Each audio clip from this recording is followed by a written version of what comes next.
So I'm here at a park in Brooklyn, and like many of you, I am trying my hardest not to think about the political nightmare our country is in. Rising inflation, a war against Iran that never should have happened, two big parties controlled by big monopolies and corporations and the Israel lobby. I'm trying not to think about all of that. Instead, I'm focusing on the positive, which is we're building a movement. And that is happening. The Center for Political Innovation is building a movement of working people that are educating themselves about anti-imperialism, that are organizing and building. And that's the only thing that's going to get us out of this. It's going to take a mass movement, not podcasts, but community. And that's what the Center for Political Innovation has been telling people from the beginning. We've got to build a movement where working people come together and teach anti-imperialism and assert their interests against the big monopolies. Now, we're headed toward our convention in August 15th in Chicago, and we need your help. If we're going to pull it off, we need your support. Everything costs way more at this point. Flights are way more, gas is way more, everything costs more. Our members are working people. You can shoot us $5, $20, $10, $100.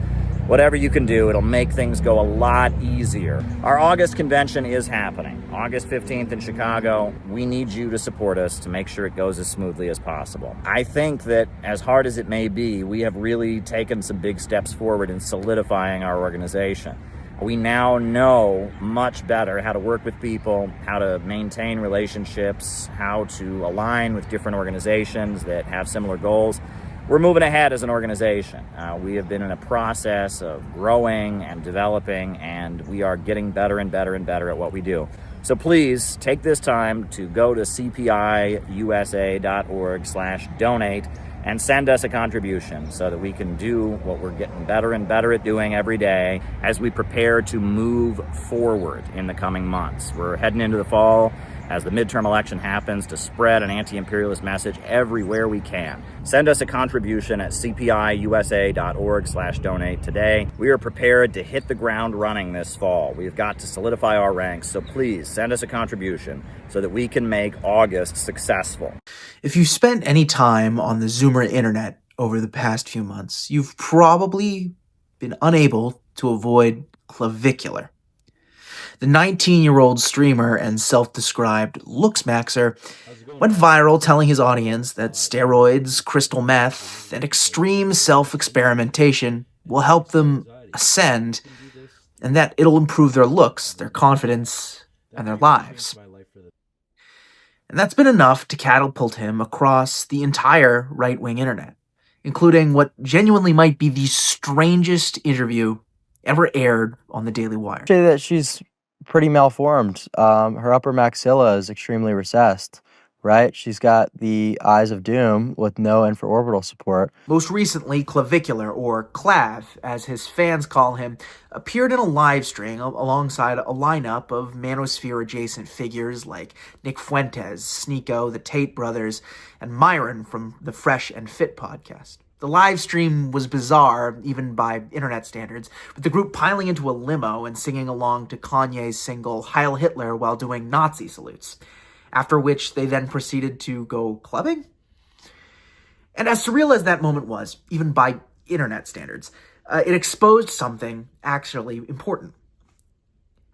Because Clavicular isn't just a weird internet character, he's a symptom of a broader problem. His rise reveals the underlying fantasy at the heart of a lot of manosphere, quote, self-improvement content, and how it preys on young, isolated, often neurodivergent men by promising that if they suffer enough, if they optimize enough, if they punish themselves enough, one day they'll finally get to be normal.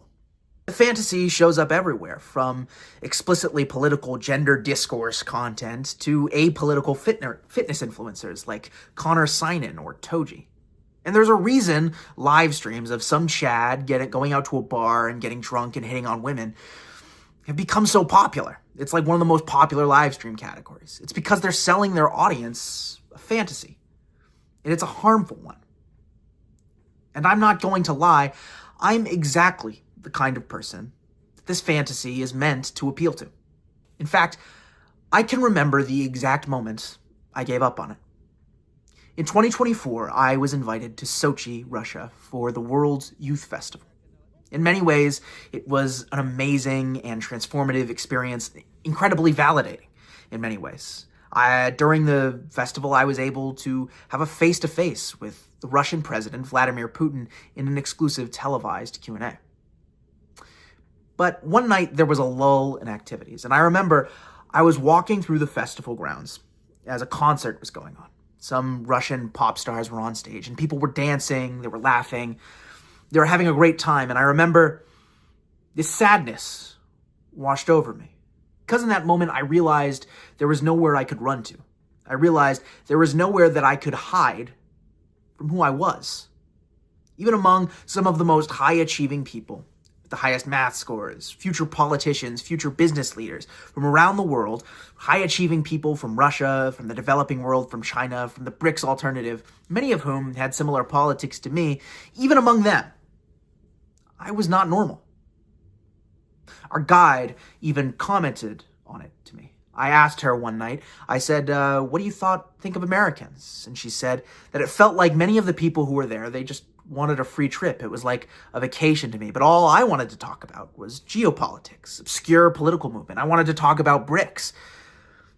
And later, I told a Russian friend about this experience. And her response was essentially, so what? She said, you're bookish, you're shy, you're a little obsessive, but I like talking to you.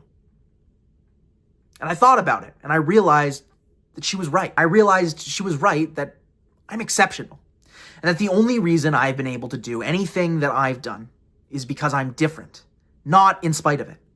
And this is the fundamental lie at the heart of individualistic self-help culture online. It's that being normal is the highest virtue that one can have, and it just isn't. Now, that's not to say that self-help in and of itself is wrong, and that self-improvement is also wrong. In fact, self-help as a genre actually has socialistic roots. Samuel Smiles, who coined the term self-help, was a member of the Chartist movement, which was one of the first socialist movements in Britain. What's more, Wallace Wattles, who popularized manifesting with his books The Science of Getting Rich and The Science of Being Great, was a socialist and a follower of Eugene Debs. It wasn't until Rhonda Burns published her book The Secret, which took Wallace Wattles' content and removed all the radical politics from it, that manifesting became cringe. What I'm trying to tell you is not that striving to be a better person is bad, but that the empty pursuit of change or improvement, abstracted from social movements, abstracted from society, will be empty, and that true change comes from joining a movement. A perfect example of positive self-help is the life of Malcolm X. Prior to becoming a member of the Nation of Islam and getting involved, Malcolm was a petty criminal. In his autobiography, he describes pimping women, robbing people, and partying as what made up the whole of his life. And had Detroit Red never joined the Nation of Islam, we never would have heard the name Malcolm X. But by joining a movement, by taking history into his own hands, by learning to work with people, by becoming an organizer, Malcolm became somebody capable of changing the world, because the process of changing history, of getting involved in the struggle, also changes you. It teaches you empathy. It teaches you resilience. It teaches you patience and discipline. It transforms you into a person that is capable of fulfilling the role that history has chosen for you. This transformation is not unique to Malcolm X either. Prior to founding the Black Panther Party for self-defense, Huey Newton was a college dropout who made ends meet by shortchanging people.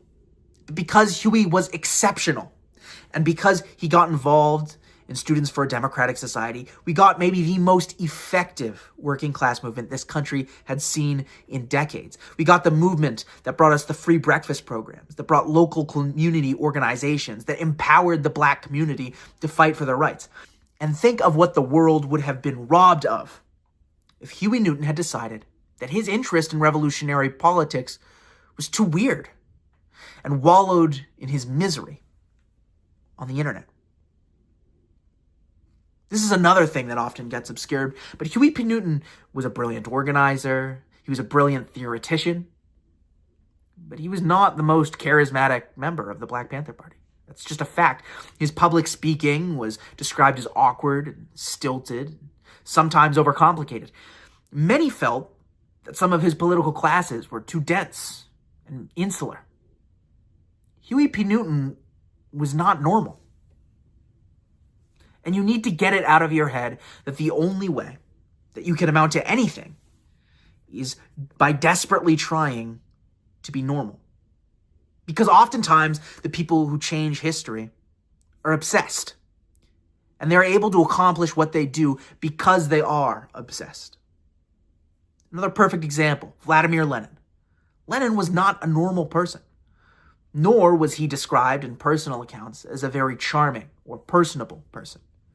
People who knew him say that he talked with a lisp. They say that he would get so worked up about party disputes and issues that he would stay up for days on end, ranting about them to nobody. That he would work himself up into so much of a panic that he had to play the piano to calm himself down. Fyodor Ilyich Dan, a Menshevik and one of Lenin's enemies, once attacked him in a pamphlet, saying, "What are you going to do with a guy who talks, writes, thinks, and breathes nothing but revolution 24 hours a day?" And this was a common attack of the Social Democrats on the Bolsheviks. They said that they were weird, that they were cultish, and that they gave the whole of their lives to the struggle. And it had not occurred to them, there was no understanding that the only reason that the Bolsheviks were able to take power, the only reason they were able to change history, to transform Russia from a backwards agrarian society into a superpower, was because they were weird. If you really want to live up to what you have to offer humanity, you have to embrace the person that you are, and you should get involved in the struggle. You need to join an organization. Now, joining an organization is not easy. Being part of a movement is not easy. I'm not going to lie to you.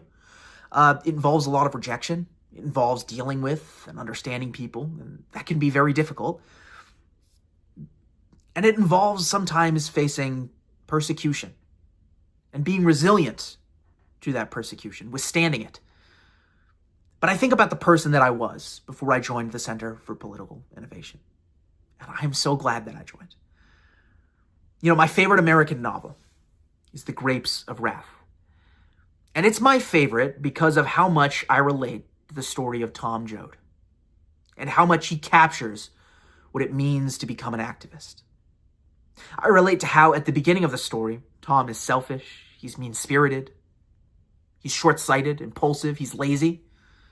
But by struggling and suffering, by coming to understand the struggle of oppressed people, through getting involved in a movement, he's transformed into a different person.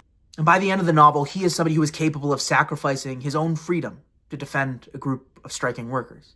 And after he's made that sacrifice, he realizes he has to run away. And he confronts his mother about why. And the words he says have become a mantra for me. When I've lost or been pushed out of jobs for what I believe. When I've lost partners for what I believe. When life feels hopeless and I start to wonder if my commitment was worth it, I recite these words to myself. He says, "Maybe a fella ain't got a soul of his own, only a little part of a big soul. And then it won't matter. I'll be all around in the dark. Wherever there's a cop beating up a guy, I'll be there. Wherever there's a fight so hungry people can eat, I'll be there. I'll be there in the way that guys yell when they're angry, or kids laugh when they're hungry and they know supper's ready. When the people are living in the houses they've built, and eating the food that they've grown, I'll be there too." That is what self-improvement means to me. That is what being an activist means to me. And if you are interested in anti-imperialist politics, if you want to take up history's challenge, I invite you to join my organization. It's called the Center for Political Innovation, and there will be a link in the description. Thanks for watching.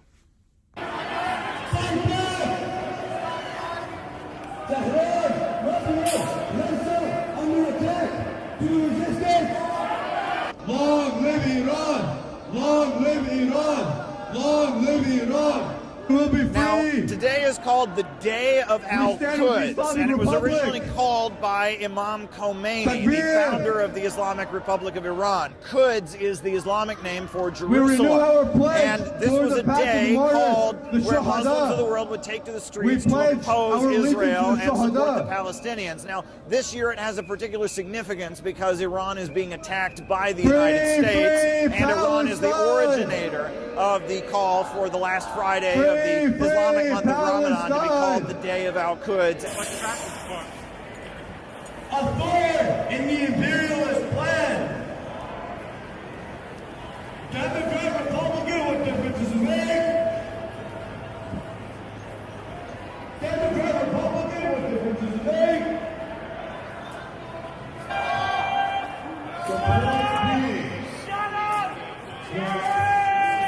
What brings you out here today?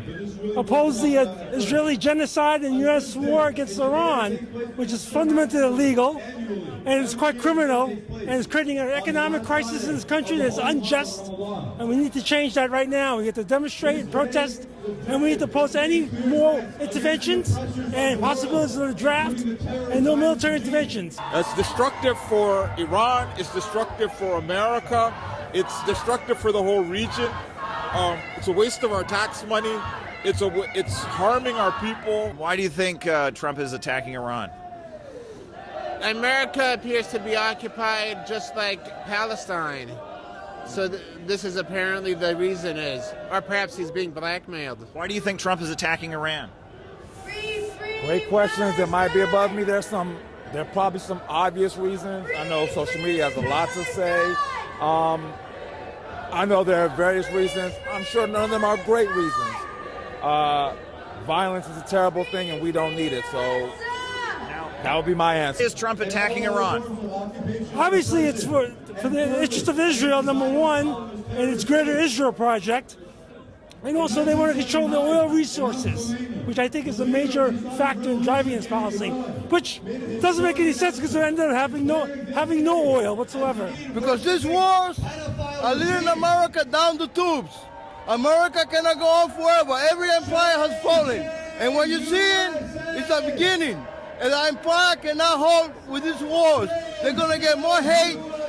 The world doesn't want more wars. To show our solidarity with the Palestinians who are, and the Iranians and the Lebanese who are being subjected to a horrific genocide by the hands of the Israeli Zionists. The Israelis do not speak in our name. This is horrific, and we shall stand with all the people being persecuted by the Zionist terrorists. Because Israel wants to expand and constantly expand because they are not happy and satisfied with the illegal settlements that they have. Now they want constant expansion and take over all the Middle East. We've got young men and young women who signed up to go to college, signed up to the army to try to get their college paid for, and now they're being forced to fight in a war that's not going to benefit them, it's not going to benefit us, it's not going to benefit anyone. It's just a horrible waste of humanity, to be honest. Because they want to control the whole Middle East. As you can see, proxy wars are evil, but they don't care. They want to control the Middle East. All right? And it's going to bring a lot of bloodshed, a lot of killings, and a lot of innocent people are going to perish. We are standing here at Quds Day, when millions of people are coming out every year to protest the Zionist regime, the Zionist occupation, what they did to Palestine for 77 years. Now when we're standing amidst the new Zionist war on Iran, we as Jewish people are here to condemn this war, to condemn all the wars of the Zionist people. For 77 years the world is seeing bloodshed, non-stop bloodshed. Why? It's not because the differences of religion, it's because this brutal occupation for 77 years. The world should wake up and see that it's the Zionists who are a danger to the world society. How is the Muslim American community being affected? Are they afraid of hate crimes and more violence because of this war?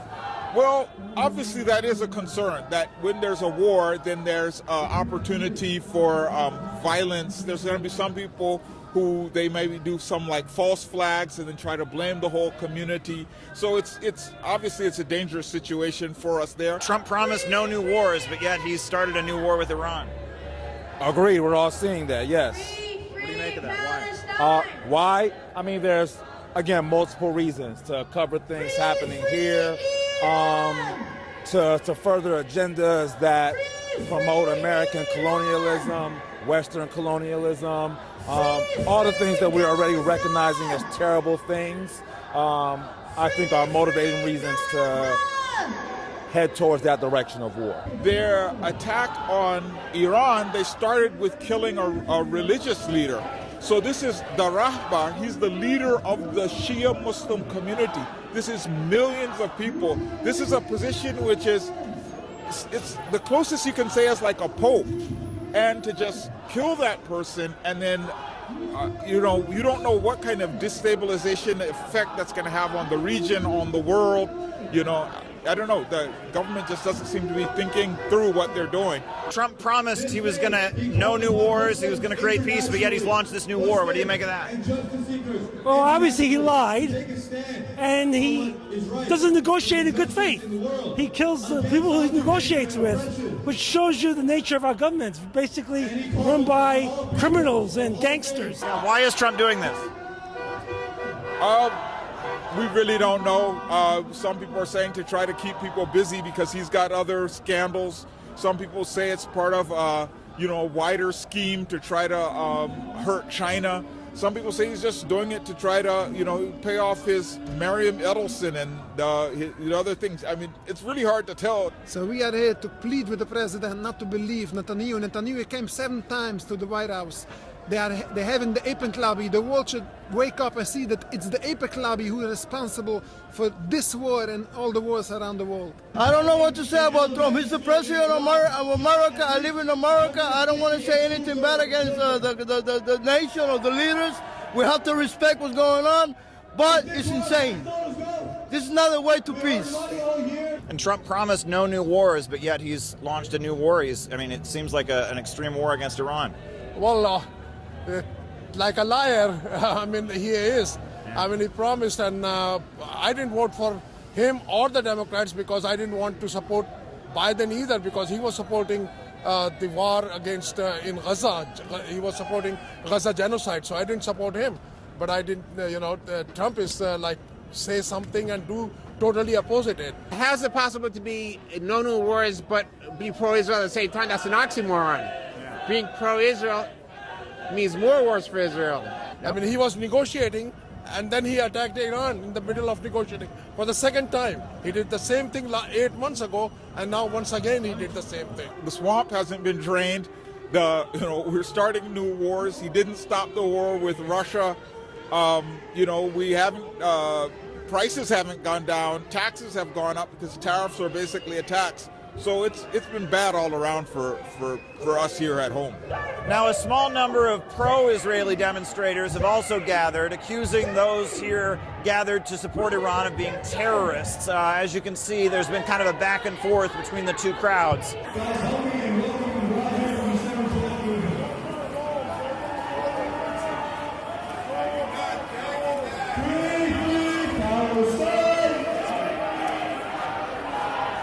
Every year, because we learned from our teacher, Maupin, that Hajj Malik has survived. And one of the lessons that he taught black people in the United States was that while we are struggling for ourselves, I happen to be on the Israeli side. I think the Israeli side is the just side. But, I think we could all get along there. But these guys here, they're celebrating a made-up holiday from 47 years ago, Al-Quds Day. Okay. And basically, they're, here to protest. I don't know what brings them here, specifically right before the Sabbath. Okay. Which is paramount to anything. Yes, sir, Rabbi? It's Zionist propaganda who's responsible for 77 years of bloodshed. Zionist he is responsible for 77 years of bloodshed. The rivers of bloodshed on account of Zionists. We lived in peace prior to the movement of Zionism. That's not true, because I come from the Middle East, my friend. That's not true. In 1929. That's not true. 1929, my grandfather got thrown out of Hebron in 1929. Rabbi Baruch Kaplan, 1929, he was at the Hebron massacre. He gave a speech that the Zionist was responsible for this bloodshed at Hebron massacre. Oh, thank you. That's like a husband. That's like when Ike Turner used to beat up Tina Turner and says it's hurting me more than it hurt her. It's Rabbi Baruch Kaplan, who was the founder of the Beis Yankov schools all around the world.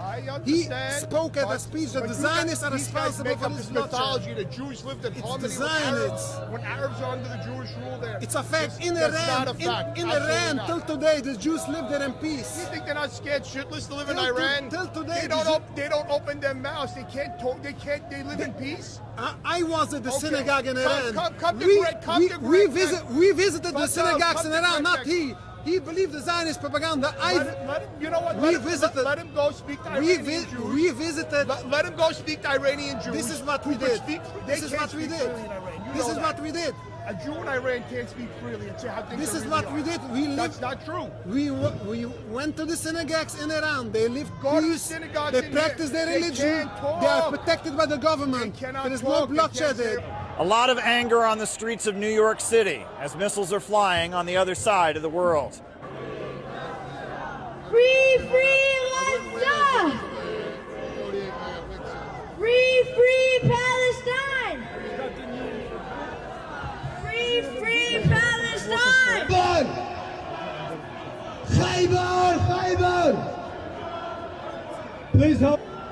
Free, free Gaza! Free, free Palestine!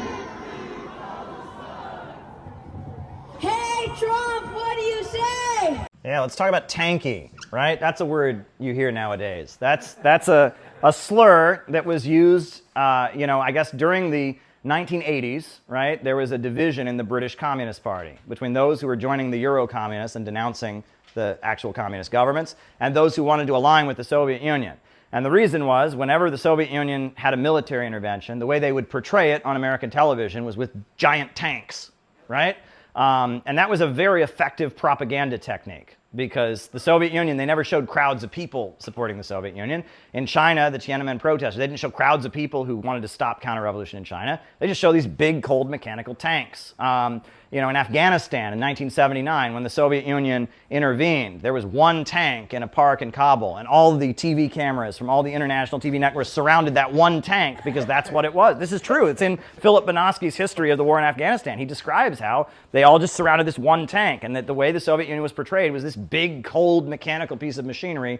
That's communism, right? The tanks. And so whenever they'd say, oh, the Soviet Union is sending its soldiers someplace, they'd show tanks. And so the slur for communists that continued supporting the Soviet Union, they started calling them tankies, right? Because they support sending in the tanks, right? And I think that points to how, the way tanks were portrayed. We've all seen that picture of Tiananmen Square, right? 1989, there's a guy standing in front of a tank and he's waving a flag. What they don't tell you is the square had already cleared. That was the next day. Right? The next day, after the students had already peacefully dispersed, one guy went into the square and was like waving a flag, and they didn't want to run him over. They just were like, this guy's waving a flag, and it's a famous photo.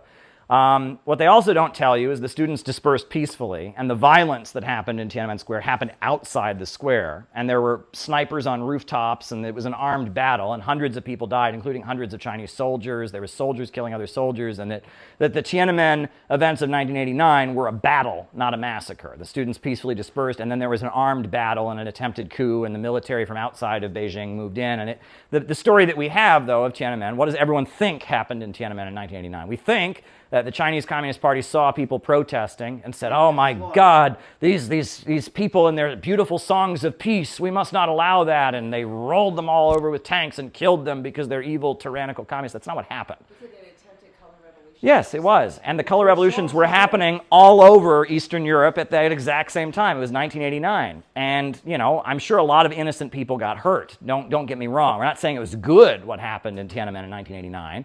But the idea that there was just peaceful protests going on and the Chinese Communist Party just killed them all in a tyrannical fit of rage, that's not what happened, right? It was an attempted coup that they prevented. And there was then a blanket amnesty, too. A lot of Chinese government officials who had participated in all of that were given a blanket amnesty. And that's why for years the Chinese government would not even discuss it. It was just kind of blocked out of media because there were a lot of people high up in the government who had joined the attempted counter-revolution and been given blanket amnesty, and they didn't want to raise that issue. So go ahead. And two really quick points. One, it was originally a protest within the Communist Party by student groups, I believe. And then secondly, it happened in something like 30 cities in China, and when it happened in Shanghai, why Jiang Zemin became the leader was he handled it in a nonviolent way. Him and his wife served tea to the student protesters, and it was sort of what pushed him into the leadership and what got the mayor of Beijing. Was he arrested or executed? I don't know. But the mayor of Beijing.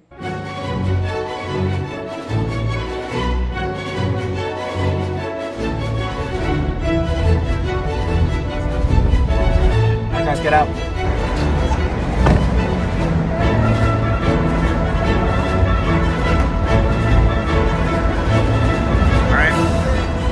All right, this will be our corner. The federal facility where Maduro is being held is right over there. Free Maduro! Free Maduro! No more bombs! No more bombs! No more bombs! No more bombs! Free Maduro! Tax dollars need to be sent in the USA, not in another country. Stop wasting our tax dollars to a country that has nothing to do with us. We don't want to deal with this. As a result, the international bankers and Wall Street and the Imperialists have kidnapped him, and he is now inside this facility. This is absolutely unacceptable. He should be in Venezuela leading his people. And America and Venezuela shouldn't be fighting. They should be friends. We should have trade, international friendship. Maduro is not our enemy. Our enemy is the big corporations and banks that have been destroying the lives of American working families and getting us into war after war after war. These wars don't do anything for the American people. They benefit international bankers and Wall Street, but they do not benefit the American people. We need, in this country, a leader like Maduro that'll stand up to the international bankers, stand up to Wall Street. That's what we need. Free Maduro and learn from Maduro as a great example of an anti-colonial fighter. That's what we need to do. We are the Center for Political Innovation, and we're out here to say free Maduro, peace and trade with Venezuela, no new wars, no police state, hands off Venezuela, free Maduro. That's what we're out here to say. Maduro is not our enemy. Maduro is not our enemy. Maduro is not our enemy. Maduro is not our enemy. Maduro is not our enemy. Maduro is not our enemy. Maduro is not our enemy. Maduro is not our enemy. We are here because there are multiple wars going on right now. We're tired of Ukraine intervention. We're tired of the genocide, killing innocent children in Palestine. It makes us cry at night. It makes us angry. We need to realize what if that was your own children? What if that was your own family? It's the same thing as Venezuela. It's going to be Iran next. All this money in life. The Metropolitan Detention Center, where the hope of Latin America is being locked up right now. And let's make no bones about why Nicolas Maduro has been locked up. They tell us in American media, oh, Nicolas Maduro is a drug dealer. We know who the real drug dealers are in America. That's right. We know with the pharmaceutical companies who pushed opioids on American citizens. There's a homeless crisis in our country. There's so much going on in the USA, yet we're like looking at Venezuela. What does that have to do with us? Tell me. Nothing. We had to do America first. Trump is not doing America first. He promised that. That's right. Is he doing that? No. He's not doing that. He is doing America last. That's right. He is not doing America first. Like he promised, right? The reality is that Venezuela has helped its own people. The Venezuelan government has lifted millions of people out of poverty, and it's also helped the American people. When Americans in New York were cold, Venezuela provided heating oil for free to us Americans. Well, how do our authorities repay him? It was Marco Rubio and his family who were pushing drugs in the United States. It was the cartels that the U.S. government and the CIA pays to sell drugs in America. Those are the real drug dealers. It's not Nicolas Maduro. The reason why they're going after Nicolas Maduro is because he brought jobs to Venezuela. He brought development to Venezuela. He brought education to Venezuela. Frente a la prisión imperial donde está detenida y encarcelado el presidente de Venezuela, Nicolás Maduro. Nosotros aquí vamos a pronunciar una oración por la libertad del presidente Nicolás Maduro.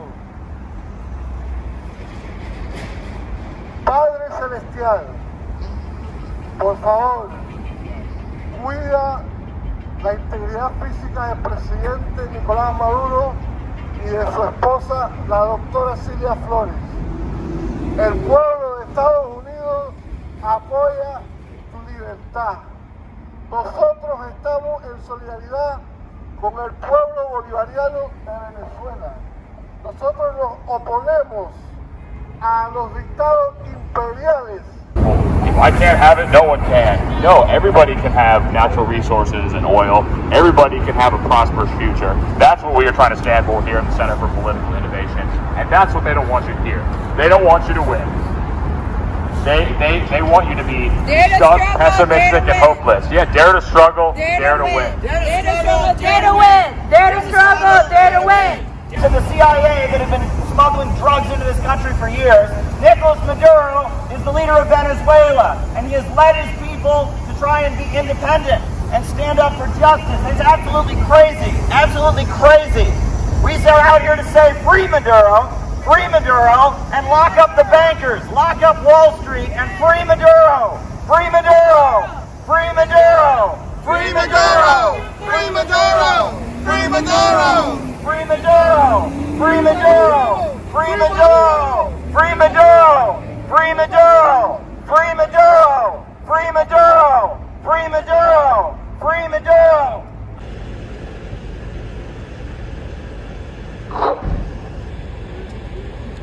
Libertad para Maduro. Free Maduro now! Free Maduro now! We are here to stand with the president of Venezuela, Nicolas Maduro, who was taken unlawfully from his home, from his country, from his people. How is this a thing? How are we now kidnapping leaders of countries? Is this something we want to be known for in America? No. He knows we're in Ukraine and we're genociding children and women and people in Palestine, and we're not doing anything to stop it. Well, if it just starts with a few of us, then it starts with a few of us. And Nicholas, if you and your wife can hear us, we love you, and we are here from all around the United States because we support you, brother. You need to be out here now. This is inexcusable for the United States government. I am not happy with my government. I love the American people. I love what this country is about. But our government is a huge, huge disappointment. To many of us that have had to live our entire lives either poor or lower middle class, while a handful of people have everything they want every single second of every day. It's not necessary. There's abundance for everyone, but we have to let it happen. God bless you, Maduro. We love you. Free Maduro now! Free Maduro now! Free Maduro now!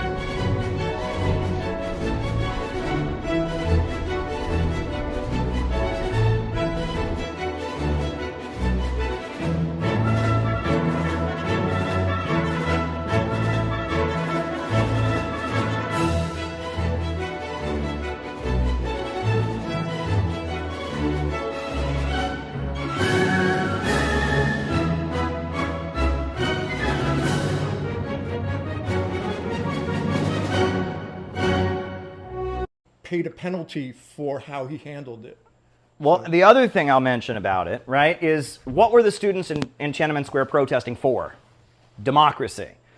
What does that mean? Right? Now, to us, that means the American system. But you'll notice that when Mao took over China, he called it the New Democratic Revolution. And the word democracy is in the Chinese constitution hundreds of times. What does democracy mean? It means all kinds of different things. It means rule. It's a vague concept.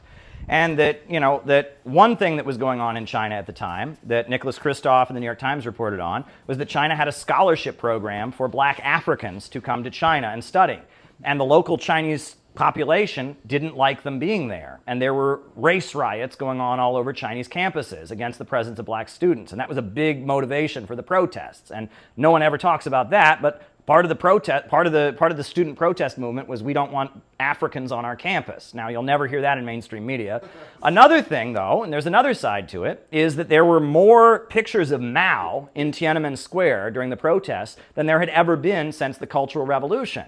And that there were a lot of protesters who didn't like Deng Xiaoping and his market reforms and thought Deng Xiaoping was a sellout. And so there were a lot of hardcore Maoists there. So you have racists, you have hardcore Maoists, you have probably some people who want the Western system or want this and all. And that's what color revolutions are, right? I was at Occupy Wall Street, and Occupy Wall Street was very much organized from above.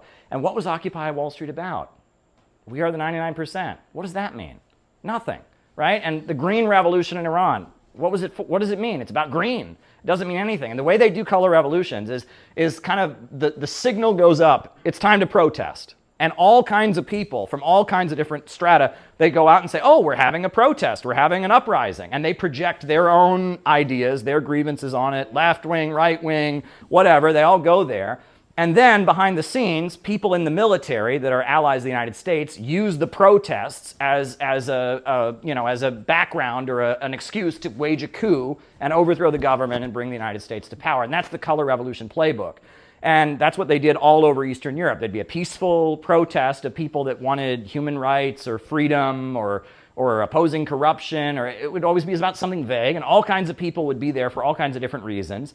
And then a video would come out showing some of them getting beaten up or arrested, and it would go everywhere, and people would be horrified by it. And then the military would overthrow the government, in the aftermath, and then bring in the United States, and the United States would run the country. And that's the color revolution playbook. They were trying to do that in 1989, and they failed. Right? And they failed. And the Chinese Communist Party is still in power. And if you look at what happened all throughout Eastern Europe in the early 90s, I think there's a lot of people in China that are very happy that didn't happen, that they didn't get economically demolished that way. So, yeah, there you go. Can Nate go? Yeah, go ahead.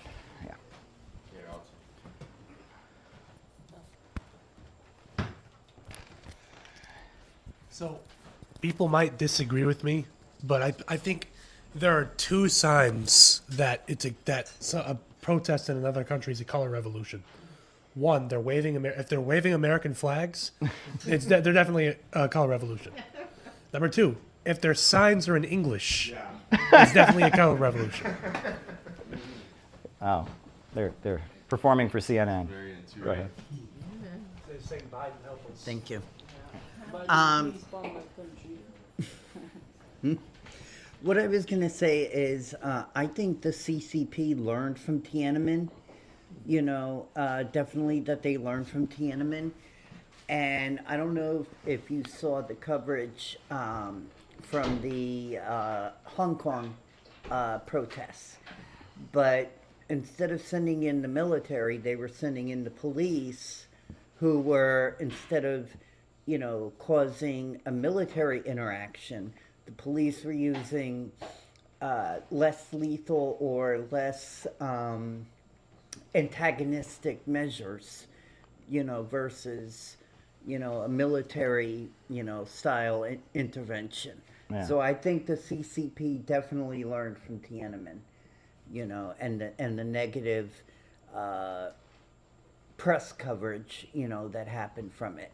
Well, one thing I got to say about the Hong Kong protests is during the protests, Apple created an app that was people called it the cop killer app, and it would help protesters locate Chinese police so they could attack them. Mm-hmm. And could you imagine if Apple created that? Yeah, and it was on the App Store. It was this cop killer app basically because the protesters were killing police officers during that thing, and it was basically it would show you where all the police were in your area so you could attack them. Now, can you imagine, right? There's all this talk of foreign meddling in the United States because Russia supposedly bought a couple memes. Could you imagine if during Ferguson, Russia had done something like that, China had done something like that? We would go to war. There'd be nukes going off. Yeah. New feature. Yeah, and so it's just utterly ridiculous. The amount of meddling that the United States does in other countries and manipulating protests, manipulating events, and then they get mad that RT runs stories positively about the Palestine rallies or something. Like, give me a break, The time's passing from George Floyd, and it definitely feels like you could feel at the time it was like it was on, like everybody go.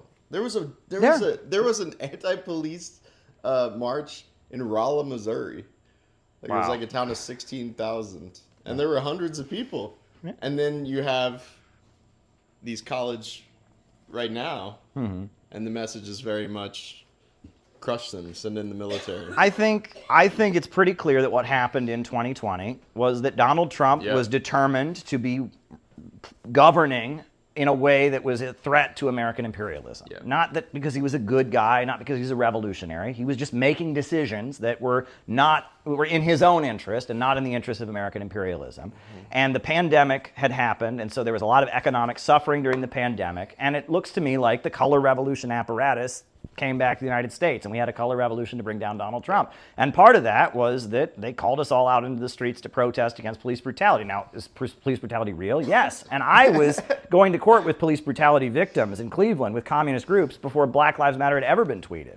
And it used to be the only people that talked about police brutality were the black community and black activists and communists. And then all of a sudden, you know, as Obama was president, it became a much more trendy issue to talk about. Good, because it's a problem. I mean, you know, we're not upset that people are talking about it. But the events of 2020, it was clear that one wing of the ruling class was using that issue to create the stage for Donald Trump to be removed.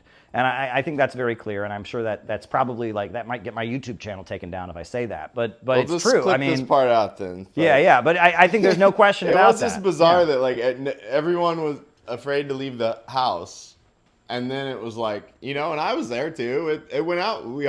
Thousands of people went out into the street with the mask on. I mean, it was just perfect. Yeah, and I mean, they were trying to get rid of Trump. And that John Bolton has said if Trump becomes president again, NATO will dissolve. Well, great. That's a reason to vote for Trump right there. I hope Donald Trump gets elected and NATO is dissolved. So there you go. Let Peter go. Peter hasn't. Peter. Also about Tiananmen Square, there's this PBS stock that no one ever talks about. It was Ford and Rockefeller funded. U.S. state media PBS. The Gate of Heavenly Peace, and it goes over the Tiananmen Square incident in '89, and they even show like video footage of in the previous 2 days before June 4th.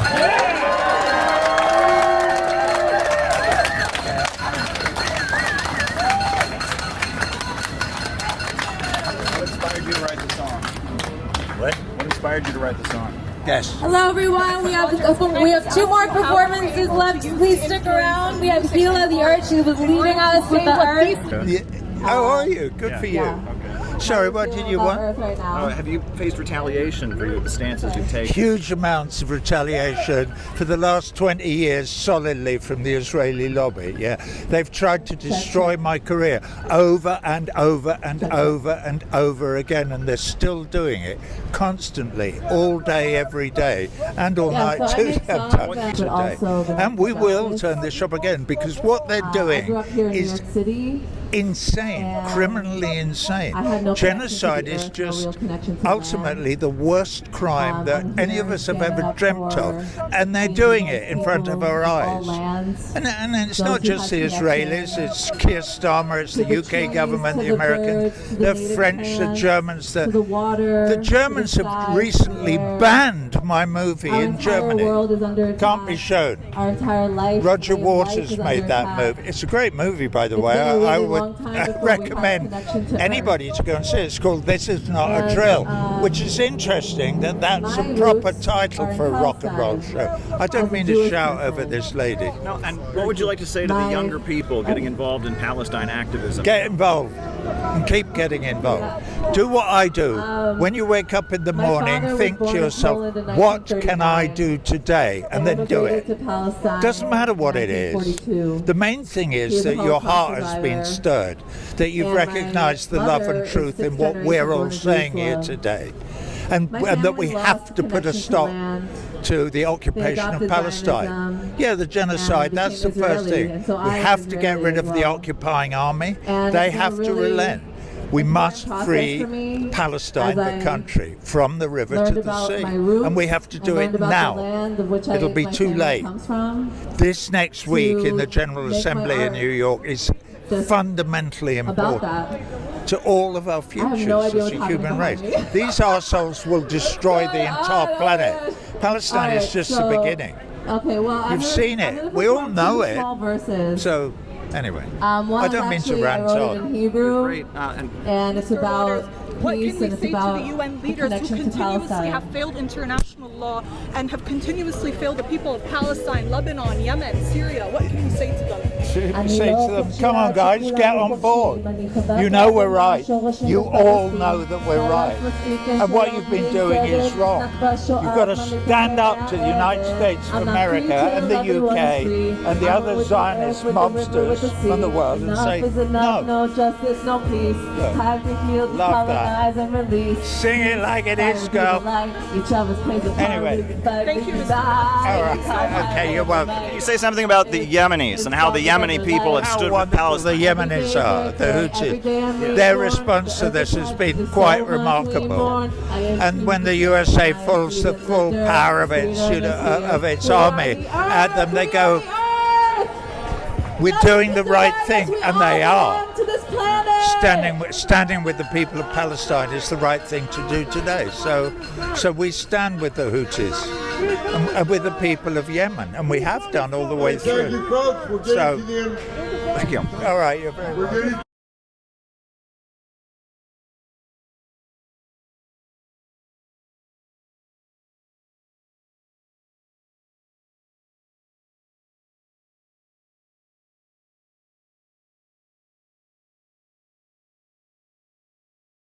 So I'm here at a park in Brooklyn, and like many of you, I am trying my hardest not to think about the political nightmare our country is in. Rising inflation, a war against Iran that never should have happened, two big parties controlled by big monopolies and corporations and the Israel lobby. I'm trying not to think about all of that. Instead, I'm focusing on the positive, which is we're building a movement. And that is happening. The Center for Political Innovation is building a movement of working people that are educating themselves about anti-imperialism, that are organizing and building. And that's the only thing that's going to get us out of this. It's going to take a mass movement, not podcasts, but community. And that's what the Center for Political Innovation has been telling people from the beginning. We've got to build a movement where working people come together and teach anti-imperialism and assert their interests against the big monopolies. Now, we're headed toward our convention in August 15th in Chicago, and we need your help.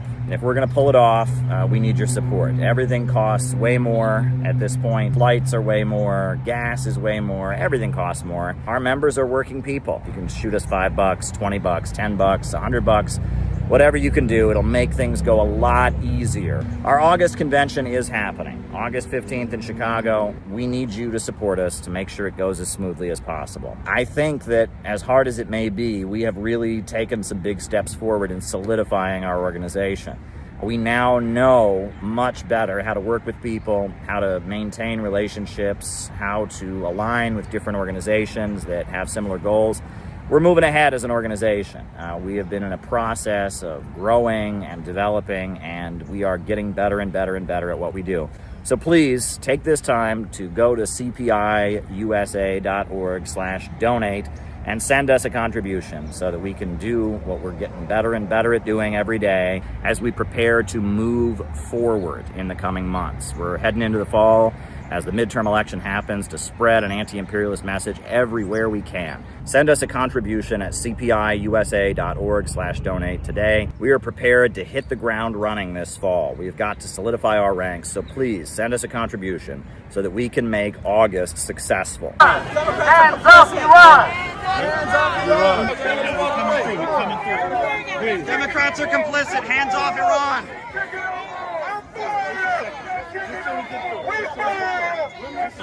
Democrats can stop the war. Hands off Iran. Democrats can stop the war. Hands off Iran. Democrats are complicit. Democrats are complicit. Control opposition. Democrats are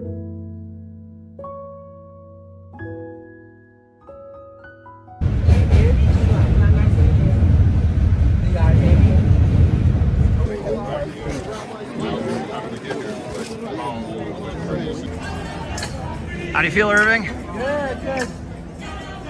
My grandfather was still alive now. He was a civil surgeon who used to serve in a rural part of Iran, so like in a northeastern part of Iran.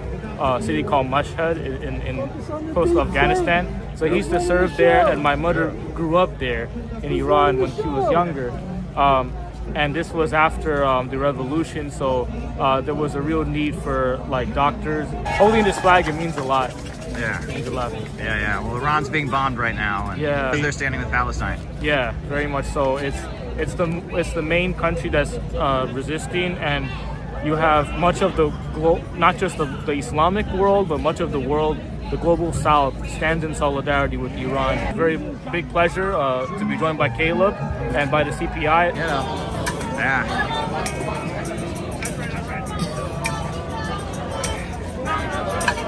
Did you hear, Noah, that the No Kings organizers didn't include no war in Iran in their call? Yeah, even mainstream media, like, how can you not do that? But of course, the Democrats, they applaud when Trump lies about the Iranian people, but, when he talks about stuff that doesn't really matter, then they scowl. All right, so we claimed a good spot here near the stage to do our thing. All right, are we ready, guys? Ready to do this? So when the song ends. Democrats to stop the war, hands off Iran! Democrats to stop the war, hands off Iran! Democrats to stop the war, hands off Iran!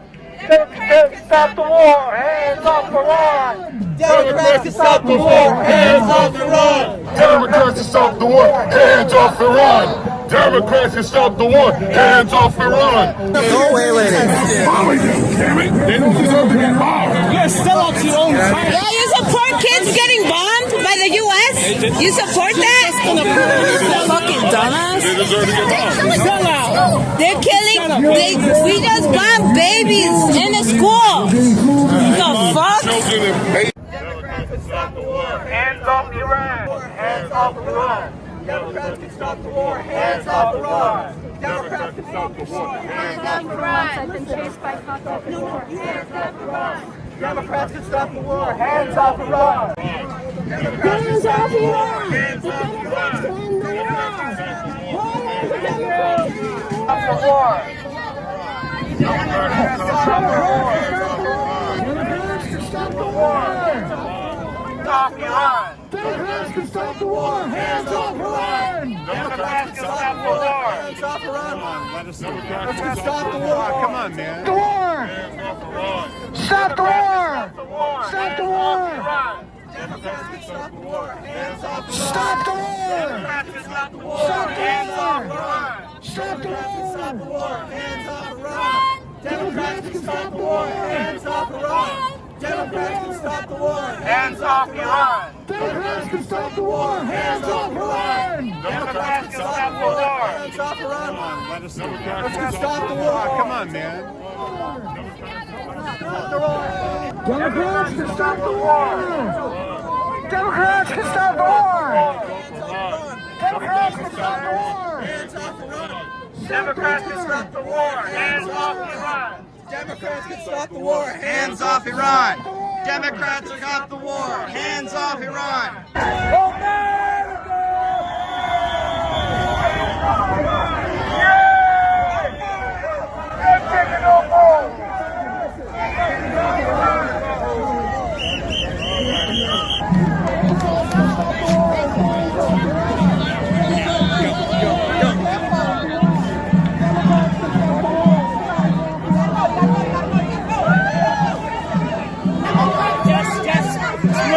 We are on the same side. Can you please move? Hands off Iran.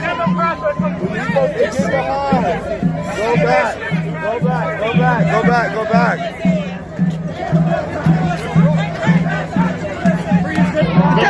Democrats are complicit. Democrats are complicit. Control opposition. Democrats are complicit. Democrats. What do you think? I think it's great. We're getting the word out. I mean, there's so many people here who are anti-Trump, but they don't talk about the Democrats.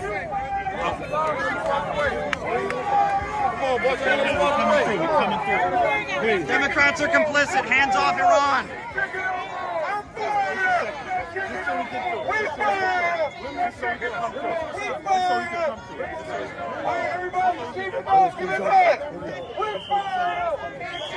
Hands off Iran! The unions, the Democrats are complicit. Hands off Iran! Hands off Iran! Hands off Iran! Hands off Iran! Stop the war. Hands off Iran. Democrats can stop the war. Hands off Iran. Democrats can stop the war. Hands off Iran.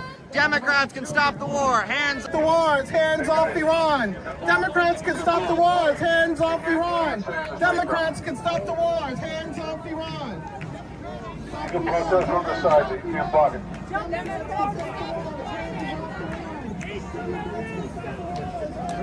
Real quick, let's hands off Iran! Democrats can stop the war! Hands off Iran! Hands off! Democrats can stop the war! Hands off Iran! Hands off Iran! Democrats can stop the war! Hands off Iran! So we've been standing here holding up the march for over an hour, and we're getting lots of thumbs up from people, lots of support. Everyone going by likes us. We had kind of a dust up with the marshals, but this is really going really well. Hands off Iran! The Democrats are complicit! Hands off Iran! The Democrats are complicit! Hands off Iran! The Democrats are complicit! Hands off Iran! The Democrats are complicit! Hands off Iran! The Democrats are complicit! Hands off Iran! How's it going, Gabby? Going good. The Democrats are complicit! How do you feel? Good. The Democrats are complicit! Finally. Hands off Iran! The Democrats are complicit! Hands off Iran! The Democrats are complicit! Hands off Iran!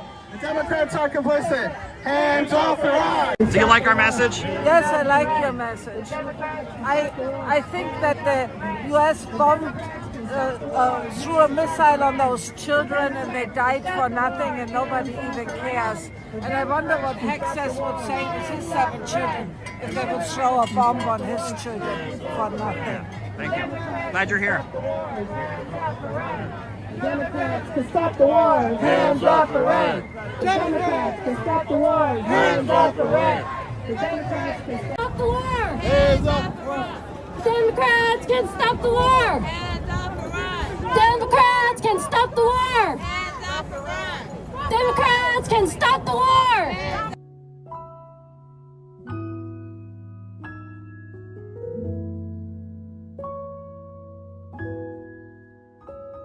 One of the reasons why I'm excited that your book has kind of caught on is for exactly this reason. It's not just about Kamala Harris. It's about a much deeper analysis of politics and the class forces behind and all those interests.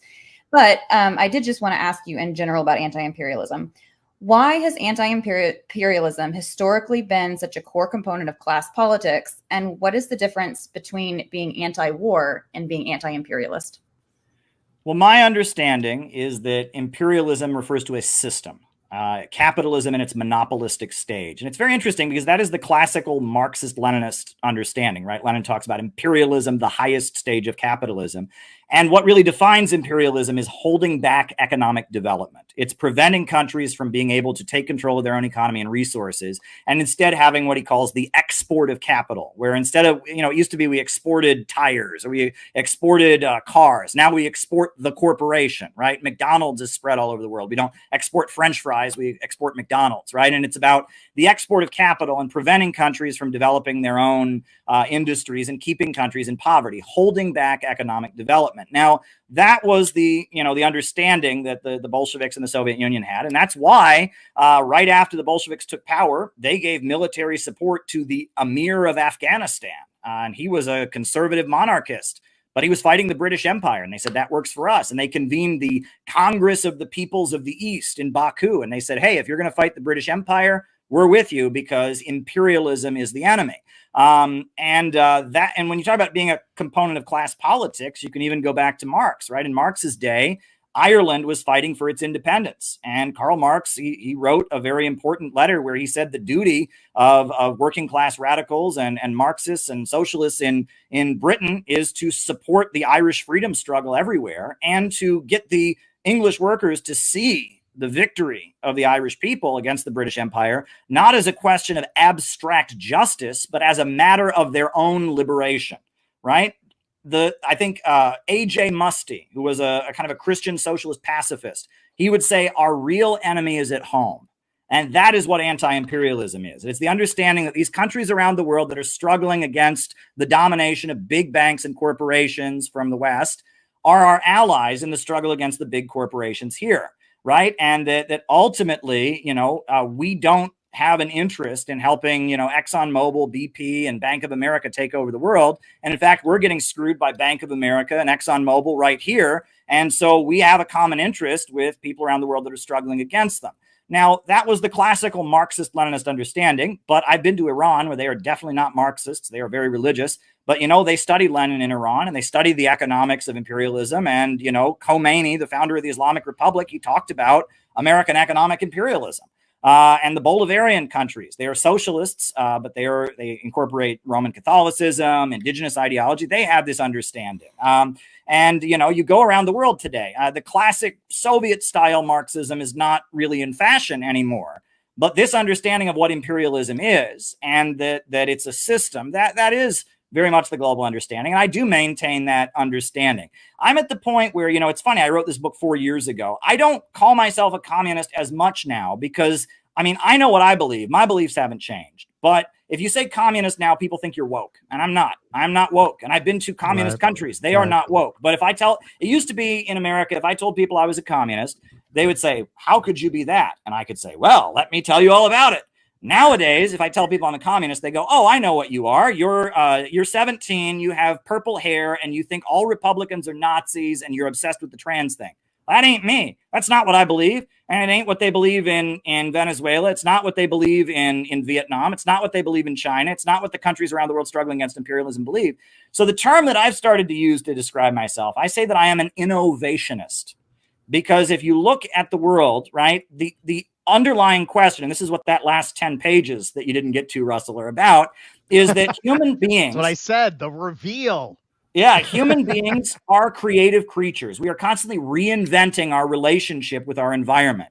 And human technology, we're constantly moving to a higher plane. Ants have been building their ant farms the same way for thousands of years. Beavers have been making their beaver dams the same way for thousands of years. But in just 7,000 or 8,000 years, we've gone from hunter-gatherers in the woods to space travel, to iPhones, to artificial intelligence. We constantly reinvent our relationship with Mother Nature to make it serve us in a more efficient way, to expand our population, to increase our life expectancy, to make life more comfortable. That is the nature of what it means to be a human being, as we're constantly trying to expand. And right now we are in a crisis because human brilliance has outstripped the narrow horizons, the narrow limits of production organized for profit. And what we need is a rationally organized economy so we can keep inventing, keep expanding, keep having our life expectancy grow, keep expanding our population. Well, taking it back to that Eastern establishment, the Rockefellers, the DuPonts, the British Empire, they say that the solution right now is that we have to degrow. We have to reduce consumption because the problem is that there's too many people. They are not Marxists. They are Malthusians, right? They blame the economic crisis that we're in the world on overpopulation. And their solution to save the global economic system and conveniently let them stay at the top of it is to prevent growth around the world. And they see anti-imperialist countries that have broken out of their system, as the main target. Because what are they doing? They're growing. That's what they do. When countries break out of Western domination and imperialism, they start growing and building and electrifying and wiping out illiteracy and bringing their people up. And that is seen as a threat to the environment. And Biden openly said so when he was running for president. If you read his essay, America Must Lead Again, he said, we're going to stop China from building power plants in Africa, right? That's what they want. To save their system, they want degrowth. And that is what fascism is. And that is what fascism has always been. Fascism is not an aesthetic. Fascism is not being racist. People have been racist before. People have been militaristic and authoritarian before. Fascism is when, in a long-term economic crisis, the government kind of locks down society and forcibly degrows, right? They created a slave labor underclass in Nazi Germany. They forced women out of the workforce to get rid of unemployment. They rebooted the economy by creating, lots of military spending. Fascist economics is trying to save the capitalist system with forcible, heavy-handed degrowth. And I must say, I agree with a lot of what Trumper folks say, but they seem to think that this Malthusianism from the World Economic Forum and all of that is Marxism and communism. And I have the painful and difficult task of saying, well, actually, it's not. And if you go to any Marxist or communist country, that's clearly not the case. But that is what the woke people believe. And a lot of them think they're Marxists. So I can understand why you're confused, right? And I can understand why it's confusing. And also, let me add that socialism in our time and anti-imperialism, a really big part of it nowadays is small business owners, right? Vietnam, the way they've had their economic miracle is with their enabling people to start their own businesses. They call it a socialist-oriented market economy. Nicaragua, I've been there. I was an elections monitor there. They have what they call a micro entrepreneurship program where the government loans money to people to start their own businesses, worker cooperatives, and that is the strength of their socialist economy in Nicaragua. And that 21st century socialism is all about enabling people to start their own business and be creative and all of that, and subsidizing them in doing so in coordination with an overall planned economy. So the state is kind of making sure there's constantly growth. And then what is the ultimate goal? Is a world with so much growth and so much wealth that the need for a government can fade away, that people can just do what they feel like doing. Labor becomes life's prime want, meaning people work to entertain themselves, to get joy from being creative, not because it's a necessity. A society where there's so much wealth and abundance that there's really no need for anyone to hoard anything, and everyone's pretty much equal because there's enough for everybody. That's the ultimate goal. And Marx talked about the higher stage of communism. He's talking about a world of vast wealth and vast abundance, right? And so I tell people I'm an innovationist because I believe innovation is the essence of what I'm for. I believe in human beings and our creative power. And I believe that we can revolutionize our relationship with the environment and get to a higher plane. And, I think that's what it means to be a socialist or a communist in our time, but that's not what it means to most people. So I now, my organization is called the Center for Political Innovation, and I'm saying I'm an innovationist. She's the Minneapolis captain, and she does so much for CPI. She's so dedicated. She's out there sometimes by herself, leading rallies to support Maduro, to support anti-imperialism. She's written a book about Ibrahim Traore, translated some of her writings. Just a phenomenal, phenomenal person, a great organizer. I'd like to invite her. She's going to tell us a little bit about what CPI is about. All right. Thank you, Noah, for that introduction. I really appreciate it. And thank you all for being here. So first of all, thank you guys for taking the time away from your busy schedules, and taking a moment to get away from the wild news cycle and from the abundance of lassitude and hopelessness and rage that is pumped through your phones. So as Noah said, I am Penny Arcos. I'm the regional captain for Minnesota, and I'm going to be sharing with you the history of the Center for Political Innovation. Who are we and where are we going? If you don't know where you came from, then you don't know where you're going. So first of all, how did I get involved? During the pandemic, my son Angel turned 18. And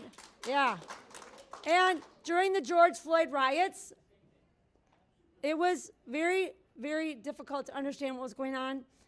And the city was burned down. My son's job was looted. And then you had the COVID lockdowns, and no jobs anywhere. And how do you start your life as a new adult, right? And everything that had given us a sense of community and belonging and meaning in our lives, like fixing bikes at Cycles for Change and selling them on Craigslist, playing guitar in youth group at church, and I got to be a part of it. And being a part of a community outreach at the light rail, we would pass out fresh bread, and we would play guitar and sing songs, and people were just blessed by the music in their busy day as they were getting on the light rail. And it was all just ripped away from us during the lockdowns, the endless lockdowns. And then my mom, the most precious woman you will ever meet, was no longer able to take care of herself in Illinois. And she came up here with her whole life in 2 duffel bags. And I was like, that's it? That's it? That's all there is to life? You work, you raise a kid, you take a few vacations, and then you hope someone can take care of you at the end of your life. And I had to scramble to figure out how I was going to take care of her and I couldn't take care of her, and it was traumatizing. And then I had to scramble through the healthcare system and the insurance red tape and figure out how to get the right care for her.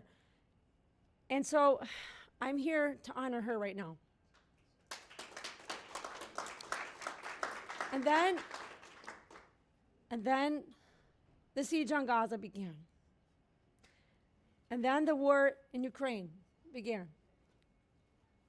And I started to, as I saw a kid in Ukraine that looked just like my son, I was terrified because I wondered, what if Biden or whoever was running the country at the time decided to call up a draft and drag my son onto the front lines to start a nuclear war with Russia?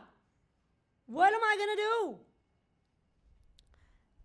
And in my search for answers, people that I respected, friends and family members, the only thing they could say was, well, America has a middle class, Russian oligarchs.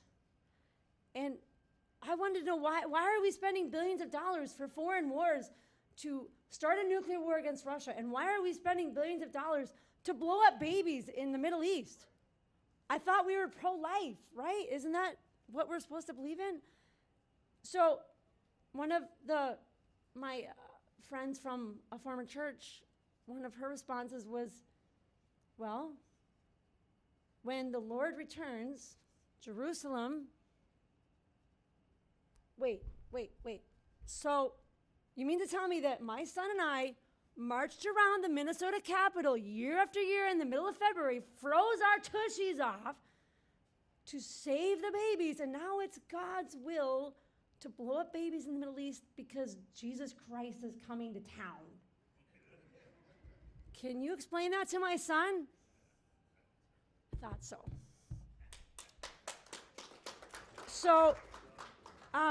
So then I went to the DNC convention in August. I was trying to figure out what can we do about this?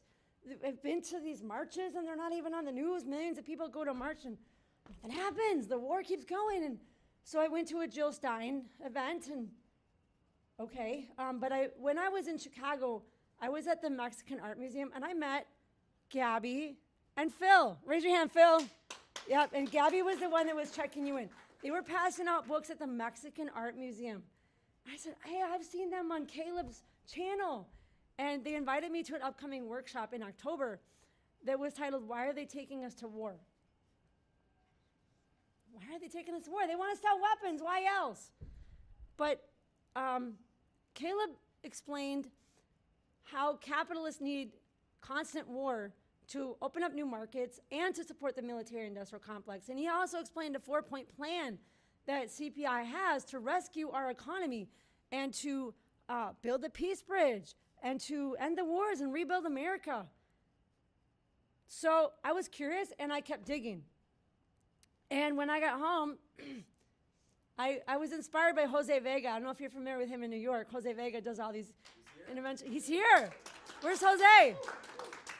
I was inspired by Jose Vega and all his interventions, especially against AOC and all the Democrats. So I intervened on Ilhan Omar at a town hall. And I had tried to confront her many times about the Ukraine war, and she wouldn't listen. So I got up there. We would like to know as American people why you continue to support sending billions of taxpayer dollars to Nazis in Ukraine to start a nuclear war with Russia. China is not our enemy. I need you to leave, please, ma'am. China's not our enemy. Russia's not our enemy. No more money for rich men's wars. Take your stuff. No more money for rich men's wars. No more money for rich men's wars. No more money for rich men's wars. No more money for rich men's wars. It's a good point, Democrats. Good evening, everyone. I'm Hennepin County Commissioner Irene Fernandez. No more money for rich men's wars. I was out of there in 45 seconds. That's all I lasted. It's 45 seconds. So that's how I got involved. And I've been building a team since then. We had a workshop in February and got interrupted by crazy protesters, but it's been a great experience. And I get my family involved as well, my mom and my son. And so to understand Center for Political Innovation, you need to understand Caleb's background first. So I'm going to give you a little history on Caleb before I get into the history of the CPI. Caleb has always stood for justice and solidarity in his life. When he was young, his mom was a librarian, and he joined his mom on the picket line to protest for security guards at the library, even though her library already had security guards. That's what solidarity is about. It's not just about you. And so when he was in college, he witnessed police brutality against 2 African-American girls who were protesting at their high school about budget cuts. And his video was used in court and acquitted the girls against the charges that were raised against them. So you see, it's about solidarity. It's not about you. And also in his search for truth, Caleb studied the successes of economies like Russia and China and Cuba and Nicaragua, and all the lies that we've been told that it's all a failure, it never works. But he learned and he studied and he wanted to know more. So in 2007, he joined the Workers' World Party to protest the Ohio death row and the Iraq War. In 2010, they relocated Caleb to New York City, and he ended up being a part of Occupy Wall Street, and he joined the International Action Center and became a spokesperson for a world-renowned human rights advocate, former Attorney General Ramsey Clark. Then 2011, Obama bombed Libya, the most prosperous country in Africa. They had a great man-made river, the irrigation project, all across Libya, and people from all around Africa could come and get a job and have a stipend for starting a family and money for education. And when that happened, the World Workers' Party was very, very weak. They did almost nothing to support Gaddafi. They were more worried about catering to the Democrats, while at the same time, working class people stood with Gaddafi because they understand he was fighting the same international global cabal that is grinding nations into poverty, this international banking system that is like a big giant casino, basically. It's not real money. So now, what is it? It's now an open-air slave market, and thousands of people drown in the Red Sea, in the Mediterranean Sea, trying to get away. Libya before freedom, Libya after freedom. That was the turning point for Caleb. That was it. So Caleb began a journey around the world as a journalist to find out the truth about other countries and what's really going on. In 2013, he attended the World Youth Festival in Quito, Ecuador, and he was very impressed by the professionality of delegates from Cuba, China, Vietnam, and the DPRK. In 2014, he went to Iran, and he met anti-imperialist, anti-Zionist organizers, and he learned about their economy that's called not capitalism, but Islam, or the resistance economy. And it's a lot like socialism with Chinese characteristics. And you can compare it to the destructive forces of lightning versus the harnessed electricity. Lightning, what does it do? Come down, strike a tree, the tree falls on your house. It strikes where it will, and it's not a good thing. And when you harness that electricity, you can power your home. You can charge your cell phone. We got lights here, right? And it serves you. So Frederick Engels wrote, I'm going to kind of summarize, but he wrote in his book, Socialism, Utopian and Scientific, social anarchy of production gives place to a social regulation of production with a definite plan to serve the needs of the community and the individual. So you got lightning and you got harnessed electricity. You got the anarchy of capitalism and imperialism, globalism, or a planned economy that serves the community and serves the people. So in 2015, Caleb risked his life on a Red Crescent mission to Yemen with a bunch of doctors from Iran and volunteers. And Saudi Arabia bombed the port of Hodeidah to stop them, and it created an international scandal. But on that boat, Caleb was discussing his faith and their faith with these Iranians, and he reconnected with his Christian faith, which he was previously ashamed of, and they told him to be...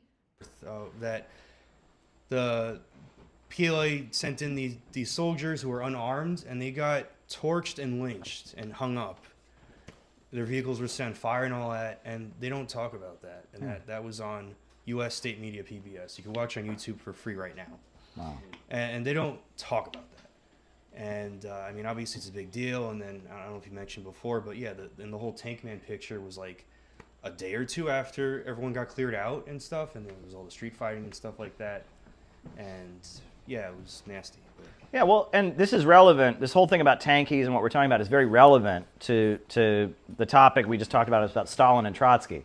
Because you would think being a communist and supporting communist governments is like common sense, right? I mean, if there's communists that have actually taken power and you're a communist, you would at least sympathize with them a little bit. Yeah. But Trotsky is what created the room for one to not be a tanky.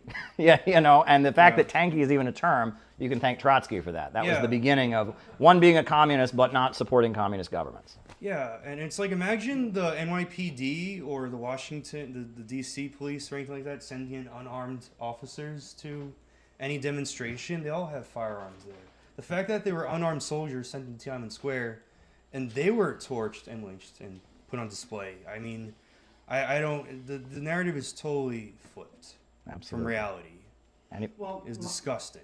The point I was trying to make is that, you know, oh God, I was probably a teenager back in during Tiananmen. You know, the point I was trying to make is that the CCP. Oh, thank you. Thank you. The point I was trying to make is that, you know, the CCP learned from the negative press coverage that the Western media was presenting, you know, about that uprising. Yeah.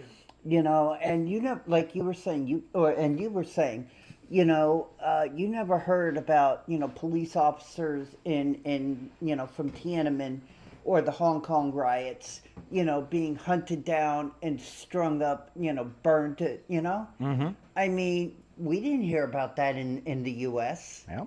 You know, that's why it kind of surprised me, you know, that happened.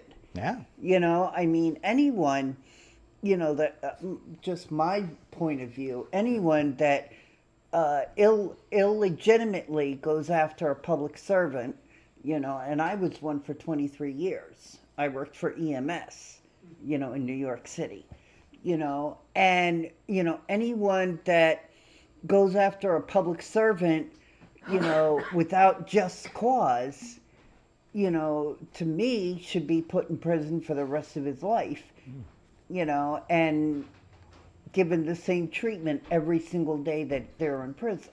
Mm-hmm. You know, I mean, you know, because these people, you know, join, you know, not only because it's a job, but they join to serve and protect their community. You know, whether it be in China or Russia or in New York or anywhere in, you know, in the world. Yeah. You know, and to be brutalized like that because they're protecting, you know, society is wrong. Okay. I agree. And I don't know how much like the fact that the police were sent to for Hong Kong has to do with the level of autonomy Hong Kong still has. The fact that, you know, that was the whole issue, that they didn't have an extradition treaty, but Hong Kong already with the mainland, but they had an extradition treaty with the UK, US, as if Pennsylvania didn't have an extradition treaty. If someone murders someone in New York and then they go to Pennsylvania and then, you know, they don't send them back to New York or whatever, you know, court, federal court, wherever the case, you know. But yeah, but no, I mean, point taken. Obviously, you know, they're very careful about that now. Yeah. I think Irving was next. Irving, okay. Well, even the autonomy they have now, I think Hong Kong was the first Chinese province that was given that level of autonomy from the CCP. I think so. Go ahead, Irving. Yeah, I just want to give some insight about some of the debates over Stalinism that was occurring at that period to the 30s, 40s, and 50s. Being part of the Trotskyist movement historically, I don't think there was really an honest analysis of what was going on in Soviet Russia. Especially, let's say, during the Spanish Civil War, it was clear that it was the Soviet Union that provided the biggest defense of the Spanish Republic. You had the Abraham Lincoln Brigades, you had the role of the Soviet Union, and that's often ignored. And the fact that the Italian and German forces had basically out-armament the Spanish Republic was probably the biggest factor in winning that Civil War, besides the divisions. I mean, you want to go over that. But there was never an honest analysis of the nature of the Soviet Republic, and I think that kind of distorted what the solutions were. The fact that the Soviets, again, signed the non-aggression pact. Why they signed the non-aggression pact was because of the circumstances. The fact that the West had abandoned them in defending Czechoslovakia, for example, like it was seen in the movie. That was never really discussed amongst the Trotskyist circles, honestly. I should tell you that the SWP had their own conception of the world revolution. Mm-hmm. I don't know if you've heard about this, Caleb, but it was basically the three wings, which was one of the anti-imperialist struggle by the developing world. Number two, the anti-capitalist struggle within the developed world. And the third was the revolutions against Stalinism.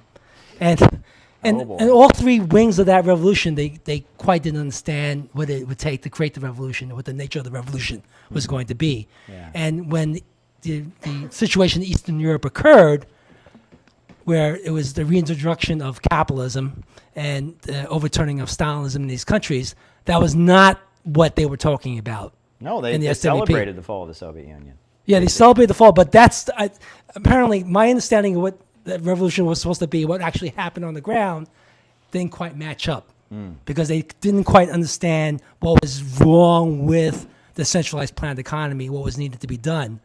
And they thought that there was that overturning the centralized planned economy existed on the Stalinism was a solution, even though they supported maybe their version of centralized planned economy, but didn't really make any sense in the sense that they didn't understand what was actually wrong with this economy. The fact that it really took the market, the reintroduction of the market as really being the only solution. But that's another side debate. I want to say this, and I will speak a little bit in defense of why one might become a Trotskyist, okay? Because and in the book I talk about this, because we should be honest. Trotskyism never had a really mass following. You know, the Communist Party had huge labor unions and community organizations. The Trotskyites never had that. They were always an intellectual thing.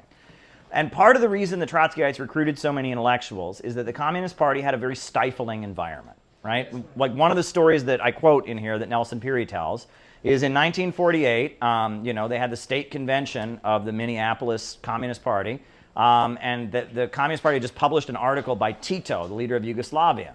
And he read this article, and he could tell that it was not revolutionary or whatever. So at the state convention, he got up and he said, I don't like this article by Tito, and he criticized the article. And the room fell silent.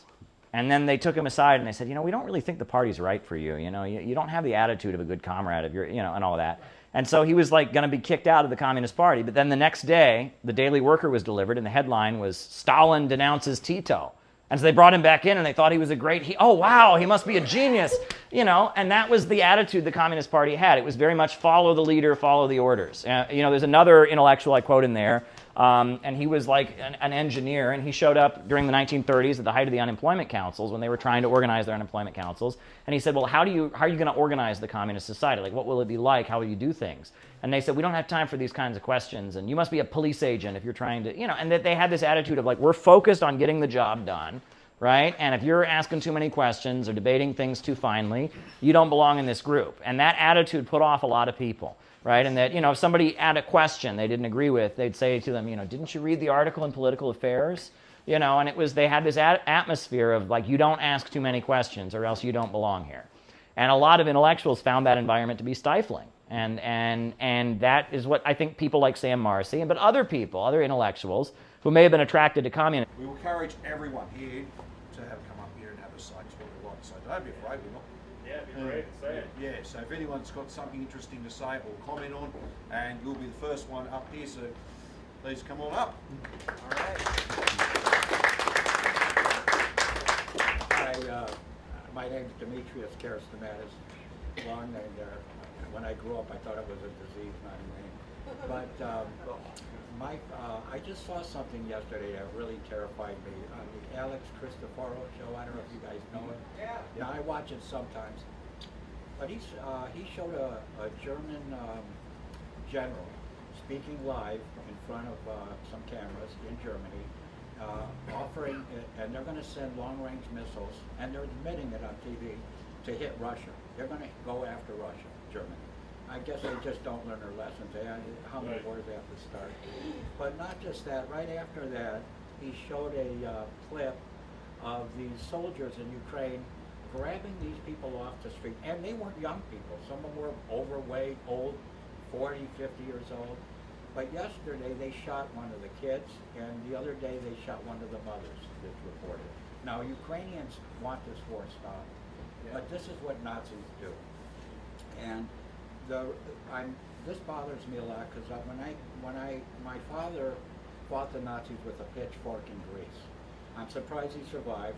He lost his hand. They had to tie it and get him on a boat over to a hospital. Somebody barely made it. But when they stole our farm, they made it into a concentration camp. And my father showed me he went mountains away. He showed me where he lived. The house he built out of rocks was still there. He had his sheep for about 4 years. These Nazis are nasty people. They're not normal human beings. They're not even animals. Animals is just too good for that to be described. They don't stop. They're rabid. And the United States helped Nazi Germany in World War II until they realized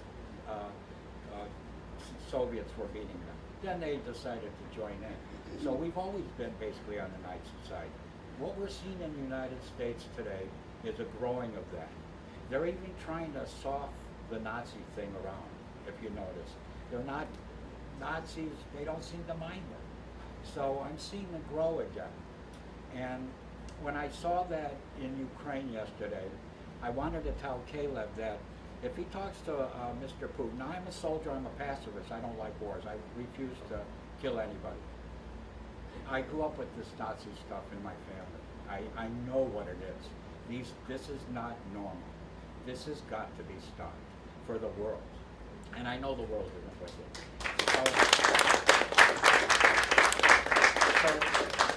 So to Caleb, and I really mean this, if you talk to Mr. Putin ever, I'd be willing, I'm 7 years old, I'm healthy, I can pick up a gun, I don't want to kill anybody.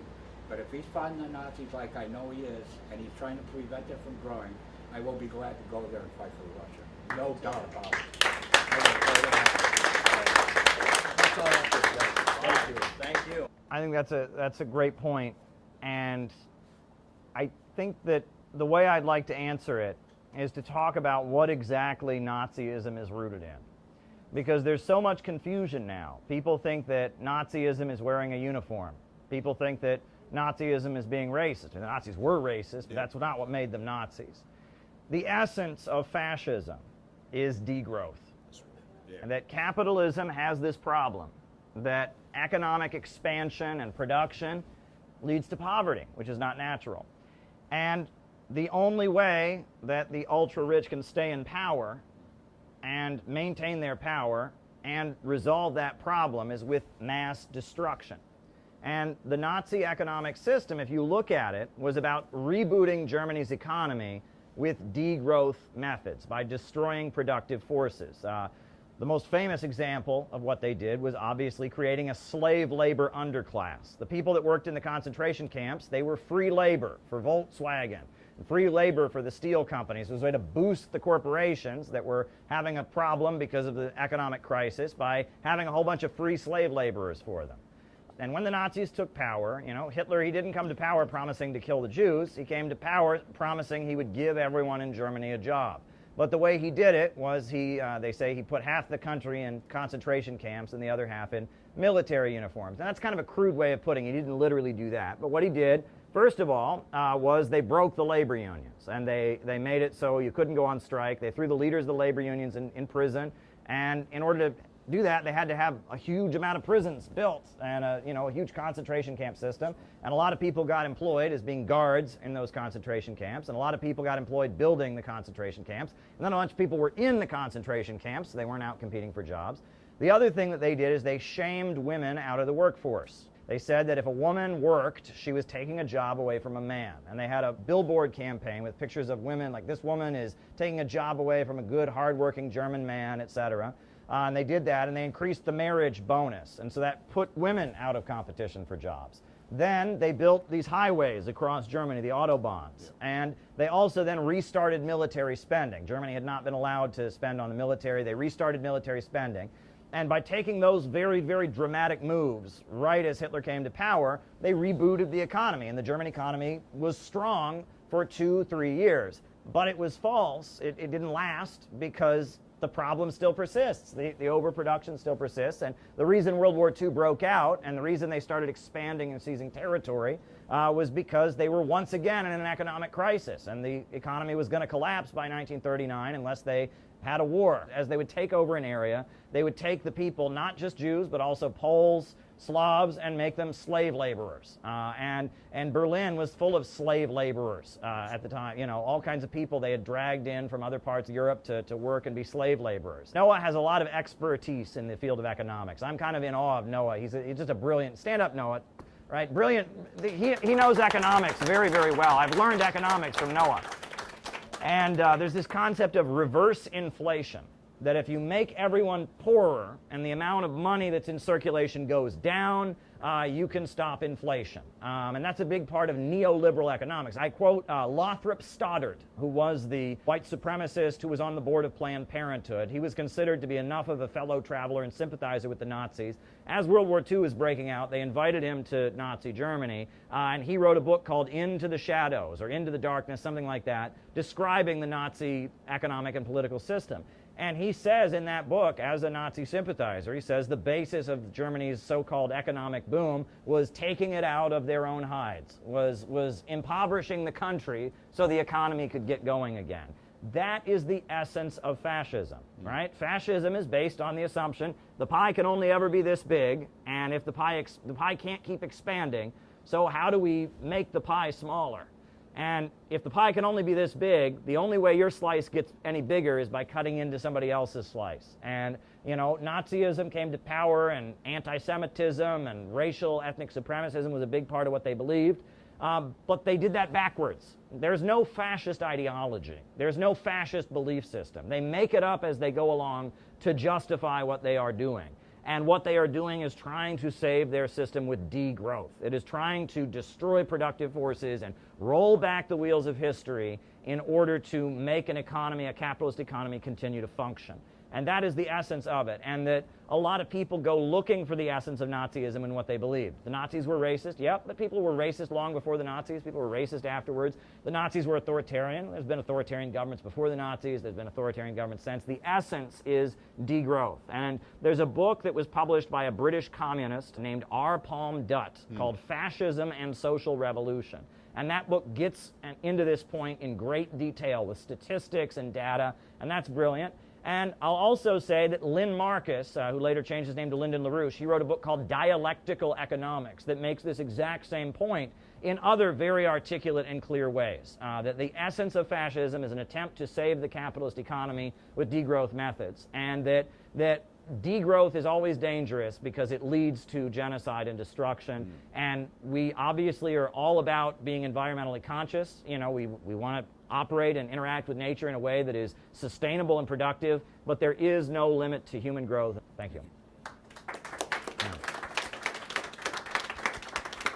They joined and they saw that they had that kind of attitude, and the focus was, let's have big, huge rallies, let's get things done, and if somebody asks too many questions, they need to be gone. I think a lot of people found that off-putting, and then the Trotskyites were there with loads of books and pamphlets and debates that went on all night about fine points of theory, and they seemed like something that was more at home for intellectuals. And I think that's a fair point. What do you think? You were nodding as I was speaking. So. Yeah, I think I agree with that. I don't really want to say much more. Okay. Yeah. Okay, go ahead. I agree with you when you say that like the 2020 protests were like largely controlled to get Trump out, and I think much of the reason for that is because I think the main thing was Trump's meeting with Kim Jong-un. I think that played a huge role. Yeah. And that made the ruling class shit their pants. Excuse my French. Yeah. That wasn't French. No, and we published this book when we went to the World Youth Festival, we had different allies that we worked with, Douglas Kim, the poker champion, Reverend Milhan of Manhattan Family Church, about how we would like to build a movement to finish what Trump started, peaceful reunification of the Korean Peninsula, and we think that's a great thing. And let me add also, this kind of points to what we talked about in the previous class, right? The North Koreans, they knew that Donald Trump was a guy who wanted to negotiate with them. So they told, before Donald Trump even got elected, they told the Workers' World Party and other people who were talking to them, Trump is our guy, we like Trump. The Cubans, on the other hand, they told their followers to vote for Obama. They told their followers to vote for Hillary Clinton because, Obama, opened diplomatic relations with. Well, should we vote for Trump because the North Koreans want us to? Should we vote for Obama or Hillary Clinton because the Cubans want? No, we shouldn't vote for either one. We're not foreign agents. We should do what is in the interest of the working class revolution in our own interest. We shouldn't be taking orders from any foreign government. And I think that's one thing that comes across, especially in the class we're going to get into tomorrow, is that at the end of the day, we should support and defend any country that is moving towards socialism, any country that's fighting imperialism, but we're not beholden or loyal to any of them. And we should be doing what is in the interest of working people in this country and in the interest of spreading peace in the world. And so, any other comments people want to make? I think we're just waiting for the food to come, and then we'll have our dinner. But anything else on people? Oh, go ahead. Whatever it means, I just got like 10 minutes ago that Jill Stein was endorsed by Jeffrey Sachs. Jill Stein was endorsed by Jeffrey Sachs? Yeah. Okay. Well, Jeffrey Sachs has taken an interesting turn. He really did. Yeah, he was the main neoliberal economist who wrecked Eastern Europe and all of that and South America in the 1990s. But now he's saying a lot of very good progressive things about Russia and Venezuela and other countries. So that's interesting. Go ahead. I don't know if he's ever apologized for being an architect of the breakdown of when the wall came down and just plundering. I don't think he has. Completely plundered. I don't think he has. Yeah, now he's at the forefront. We're supposed to accept him, but he's not renouncing what he did. He's not. On the Duran some months ago, he said that he didn't really have much to do with at least Russia specifically, what happened with their economy. I don't know. Well, wasn't he a guy named Guy Dog? Place, but it just didn't work out. Or that always seems to be the. Well, he's known as the butcher of Bolivia. That's what he's known as. Yeah. I mean, his policies in Bolivia killed thousands of people. And that famine I talked about that I was in Ecuador in the late 90s, that man-made famine where people were starving to death because they'd given up their currency and sold off all their state assets and the farmland was collapsing. That was Jeffrey Sachs. So I mean. What he's doing now is he feels guilty. Well, he's retired now. He's not being paid anymore, right? He was a paid employee doing that for the Clinton administration, and now he's retired and he's made millions doing it. So now from retirement he can say good things, Yeah. People say that about Jimmy Carter. Jimmy Carter can say a lot of great things. He's not president anymore. It doesn't matter. When he was president, he did a lot of awful things. So, Afghanistan, Nicaragua. Yeah. So, what else is new? What else do people want to say? Good job, Oh, Caleb. thank you. Thank you. Yeah, good job, Caleb. Thank you. As we wait for the food, should we start the next report? No, we shouldn't. But Shruti can go ahead. She wanted to say something. Yeah, I just wanted to talk a little bit about PSL since we're talking about the Marcyites and the PSL movement earlier. The PSL movement is very interesting. It's one of those parties that has a revolutionary line, seems revolutionary on the surface, but if you look at how they actually organize people, they tend to draw in the masses of people when these sorts of events happen, like with Palestine, with Ukraine, and they kind of draw in people. They draw them in to protest and get out on the streets, but they don't really organize them to be builders of a political movement, to be involved in organizing in the party. And it's just, the tactics are just very strange to me. It's they're constantly out there protesting, and that leads to people getting burnt out, and it sucks in a lot of people who could be useful in terms of building and organizing, even when things in the world aren't so like even before like this events happened with Palestine. That would be fun to talk about while we wait for the food to arrive. I don't know if you would endorse such talk, but trying to figure out like what is the purpose of them. Well, I mean, I'll tell you what I think. I mean, it'll make more sense as the class goes on. But in my opinion, PSL is a protest hustle. It is a way that the Becker family can make lots of money by organizing protests and getting donations, not just from the United States, but from around the world. And the problem with PSL, the main problem, is that they want to keep socialism and communism attached to woke, right? And if you go to communist countries around the world, they're not woke. They're not into the trans thing. They're not, encouraging people to, they're not the way that protests in the United States look, and the way that what we identify with Marxism in the United States has nothing to do with what any of these communist governments are, right? And most of your woke protesters hate those governments, right? But PSL is determined to make communism and woke synonymous. And Ben Norton, my favorite example, Ben Norton is a PSL guy, right, who lives in China now. He used to live in Nicaragua. Ben Norton was living in Nicaragua. Nicaragua has the strictest anti-abortion laws of any country in the world. But when Roe versus Wade was overturned, he's in Nicaragua, keep in mind, right? Tweeting as a PSL guy, saying that anyone who supports overturning Roe v. Wade is a fascist, it's like, what is wrong with you? It's right in front of his face. Nicaragua is not woke. Nicaragua is the most anti-abortion country in the world. And you're tweeting out that, these fascist deplorables, it's like there's this disconnect, right? And That's in good faith. I feel like what it is that in the final years of Marcy's life, their experience with this thing that they call democracy has been death, has been murderous, has been brutal, and what have you. Somebody was commenting that Comrade Traore in Burkina Faso, I think, responded to this issue about democracy and saying, we don't need any democracy, we don't want a democracy. And I don't know how Traore understood that question, how he explained that question. We believe that if you understand democracy, if you understand self-determination as the highest expression of democracy, the example that's most often used in European societies is the Greeks. They talk about ancient Greek democracy. This is the standard. But ancient Greek, only 20% of the population was free. 80% of the population were enslaved. And so you say democracy is a form of the state. Democracy for whom? So we hate colonial democracy. The struggle we're involved in is against their democracy. And we're creating a new democracy that conforms to the development of self-determination and the outcome of that. And not just self-determination, but self-determination under the leadership of the African working class. It has a deep and profound class content because it's the working people. I'm not saying this as some empty slogan, but the working people create all the value. All the value in the world is created by workers. It's not created by bankers, stock markets, anything like that. Working people who put our hands to labor and transform it so that it serves our purpose as human beings. That's what creates value. And so that's who has, and you have this extraordinary contradiction. Socialized production, people who engage in creating the value. Socialized production. It means people do this collectively, socially. Sometimes they don't even know each other, but they participate in the productive process from various places, sometimes in the same factory and what have you. You have socialized production on the one hand, but then you have private ownership of the means of production. So the people who do the producing don't get anything or get barely enough just to survive. That's what this capitalist system provides for. It can't do more than that. You can't get a better system that stems from colonialism than that. This socialized production, and then you have private ownership of that which is produced.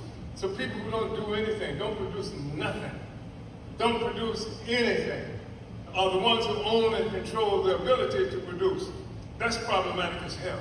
That's a profound contradiction that is just in human society right now, that even whether it's understood or not, much of the struggles that we see in the world are articulations or effort to reconcile or deal with that contradiction, socialized production and private ownership of the means of production. Brothers and sisters, comrades, we are experiencing the birth pains of a whole new world order. We are experiencing those birth pains because the American empire is on the decline. The American dollar is on the decline. And revolution in Africa and in the Sahel region especially is on the incline. And then the BRICS groups that have decided that they are looking at other units of currency that they said the hell. Comrade Caleb Maupin from the Center for Political Innovation to give a solidarity statement. Uhuru.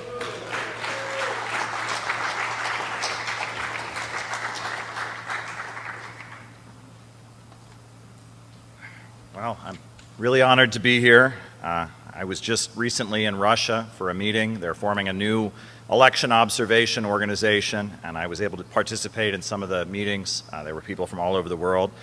I want to bring greetings today on behalf of my entire organization, the Center for Political Innovation. I know John McCarthy is watching this from home. He really wishes he could be here, and so I want to bring greetings on behalf of John McCarthy. But in light of the FBI repression this organization has suffered, I want to share something. When I first got politically active, when I was about 19 years old, some of the members of the political group I was with, they decided to take me up to Buffalo, New York, and drive me up to Buffalo, New York. And we went to Buffalo, New York, and we sat in the living room of a woman who was well over 80 years old. And she took out the photo album. And she showed us the pictures from the bad old days of McCarthyism. She showed us a picture of protesting out in front of the steel plant after they had fired every single steel worker that was a member of the Communist Party. And they said steel workers have the right to be members of whatever political party they want, Democrat, Republican, Communist, or whatever. And she talked about how she was a teacher, an elementary school teacher at the time, and the next day after that demonstration, they printed her name and address in the town's newspaper. And then the FBI came to the school and they said, is this you? Is this you? And the principal said, is this you in this photograph protesting for the right of steel workers to join the Communist Party? She said, yes. And they said, well, you're fired. A couple years later, she got another job working as a teacher. FBI showed up there. Is this you in this photograph protesting for the communists? Yep, well, you're fired. And that was McCarthyism. And it was during those bad old days of McCarthyism that members of the Communist Party and other revolutionary organizations went door to door in black neighborhoods all throughout this country with a mimeographed piece of writing that was a report delivered by William L. Patterson called We Charge Genocide, where the Soviet Union gave a platform to the Civil Rights Congress to expose the crimes of the American government against black Americans. And even though the communists were functioning under conditions of illegality, they were able to get millions of copies of We Charge Genocide circulated all throughout the United States. Now, the reason I'm bringing that up is because there's an expression. Have you ever heard the expression, generals fighting the last war? Yeah. Well, that's what's going on right now. Because during the Cold War, during the original Cold War, the strategy of the U.S. imperialists was to accuse the countries that were opposing them of being dictatorships and to say, we believe in democracy and freedom. And so all the Soviet Union and China and Cuba had to do was hold up a picture of Emmett Till's mutilated body and say, oh, that's the democracy they believe in the United States. And by exposing the crimes against African Americans, they were able to rip a hole in the imperialist propaganda. And the reason that's important in our time, the reason that's important is because as they geared up for what we're now in, which is Cold War #2, they decided, okay, we're going to get it right this time. We're going to have a black president of the United States. We're going to have gender and race studies at every university. We're going to have every 12-year-old kid accuse their parents of being racist, and we're going to show the world that we are the center of social justice. And that way, when we get ready to attack, why we can accuse Russia of being fascist, and we can accuse China of being racist against the Uyghurs, and we can accuse Iran of oppressing women, and we'll have the moral high ground, and we'll be able to attack countries, and they won't be able to rip a hole in our propaganda, and we'll be able to ride roughshod over the whole world. That was their strategy. And that strategy, if you look at what's happening right now with Donald Trump threatening to destroy entire nations on Twitter and the ruling elite not able to get any public support for their war against Iran, 80% of the public disapproving of it, what's happened is that that strategy has failed. And it has failed largely because of the work of this organization. by calling out Barack Obama when he was running for president, with electoral campaigns, but largely with real economic development programs. This organization has ripped a hole in the imperialist attempt to give themselves a woke makeover for propaganda purposes around the world. They've ripped a complete hole in it. Because with real economic development, if you build a farmer's market, you provide classes to pregnant mothers, that's very, very different than renaming a street, isn't it? That's really, really different than putting up a mural someplace. Those are real changes that they can't deliver within their system. And by exposing their symbolic and their visual activities, you've ripped a hole in their strategy. The truth is, the imperialists, they need the Democrat Party. They need someone to talk nice while they kill you. And they need degrowth. Right? They need drug addiction, they need suicide, they need regulations through which they can control business. The only way their system can survive is with massive depopulation and degrowth. But humanity will not be degrown. Humanity won't be degrown. A great socialist named Wallace Wattles, he said, growth is God expressing himself through human beings. And as you can see across the African continent, the Union of Sahel States, they kicked out the French. They said, we're not going to be degrown. And I see what you're doing here in St. Louis, Missouri, and you're expressing the wishes of the population here that is refusing to be degrown. And you've set a real example, and you've heroically stood up to the FBI. And we at the Center for Political Innovation are in absolute admiration of everything this organization has achieved. We stand with you 100% against the FBI. We'll always be with you. Dare to struggle and dare to win. Thank you very much.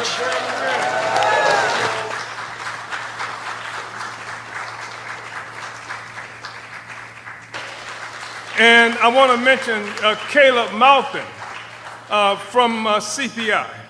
And, you know, I'm just so pleased and proud of this relationship with this comrade because, you know, there are people who told us that we shouldn't work with Caleb and the CPI. I don't know how the hell you're going to say that. I mean, when this attack came, CPI, first on the front lines fighting back against the attack that was on us. First out of the gate. And then I saw Comrade Caleb, a video where he was in Russia. And it might have been some youth thing, I'm not sure. But President Putin, Vladimir Putin was on the platform speaking. And I saw Caleb stand up and ask the president about the Uhuru 3. Yeah. And he said, I want to tell you about this case in the United States where we've been attacked because they accused us of working for the Russians. I mean, these comrades have just been on the case, just remarkable. I've seen members of the CPI dragged out of public forums. That's where there are all of these big shot editors of major so-called legacy media, and I've seen them get dragged out because they didn't mention the Uhuru 3. They didn't mention the attack on the Uhuru house. So that's my comrade. That's my comrade. And so the people who said that, some comrades who said they're not work with us because we were working, this is the white left. I call it the white left behind. But these are comrades who said they won't work with us because we work with Caleb. And we said, bye. So I just wanted to acknowledge this comrade. And I really, really worked hard. I really pursued everything we could to make sure that he tried to get here to this plenary. And he had us at a convention that they had not too long ago in Chicago. They have a publication, their journal, where they report on that convention. And you hear, you know, coming from Caleb and coming from John McCarthy, our dear, dear, dear comrade who represents CPI in most of our meetings, and stop, what am I looking at? Stop Uhuru. You don't mean that, do you? That's not a complete sentence, is it? Okay, Uhuru comrades.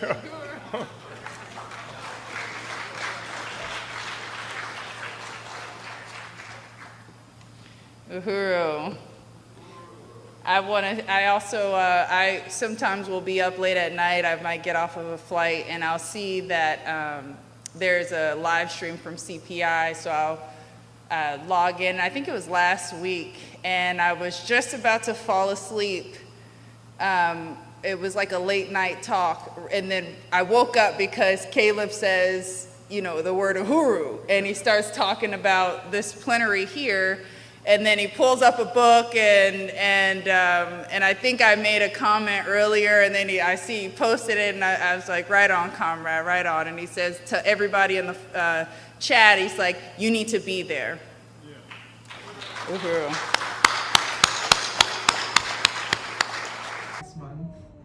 So it's been almost 10 years of my adult life with the movement.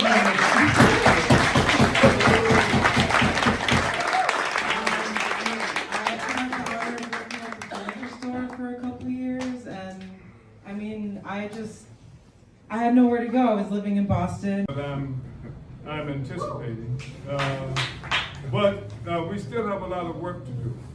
And if it's the Congress or plenary or something else, we have to do something next year. All right, Uhuru, can somebody help me?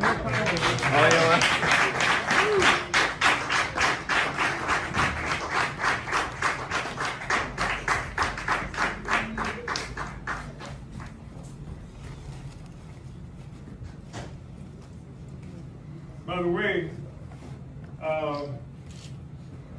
many people didn't know it, but this is the party's flag. Yeah. You know,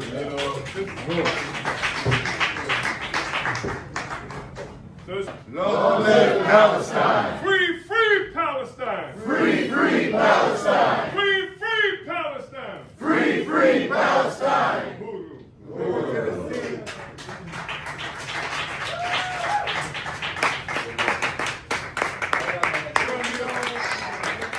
So I'm here at a park in Brooklyn, and like many of you, I am trying my hardest not to think about the political nightmare our country is in. Rising inflation, a war against Iran that never should have happened, two big parties controlled by big monopolies and corporations and the Israel lobby. I'm trying not to think about all of that. Instead, I'm focusing on the positive, which is we're building a movement. And that is happening. The Center for Political Innovation is building a movement of working people that are educating themselves about anti-imperialism, that are organizing and building, and that's the only thing that's going to get us out of this. It's going to take a mass movement, not podcasts, but community. And that's what the Center for Political Innovation has been telling people from the beginning. We've got to build a movement where working people come together and teach anti-imperialism and assert their interests against the big monopolies. Now, we're headed toward our convention in August 15th in Chicago, and we need your help. If we're going to pull it off, we need your support. Everything costs way more at this point. Flights are way more, gas is way more, everything costs more. Our members are working people. You can shoot us $5, $20, $10, $100, whatever you can do. It'll make things go a lot easier. Our August convention is happening, August 15th in Chicago. We need you to support us to make sure it goes as smoothly as possible. I think that as hard as it may be, we have really taken some big steps forward in solidifying our organization. We now know much better how to work with people, how to maintain relationships, how to align with different organizations that have similar goals. We're moving ahead as an organization.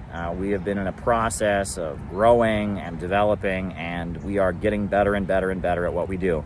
So please take this time to go to cpiusa.org/donate and send us a contribution so that we can do what we're getting better and better at doing every day as we prepare to move forward in the coming months. We're heading into the fall as the midterm election happens to spread an anti-imperialist message everywhere we can. Send us a contribution at cpiusa.org/donate today. We are prepared to hit the ground running this fall. We've got to solidify our ranks, so please send us a contribution so that we can make August successful. If he oriented his followers to, quote, take over the movement, because the 60s movement was declining, and there was a peace movement that existed, and his feeling was, okay, well, we can, as a communist party that's very disciplined and organized, we can become like the stage managers of the movement.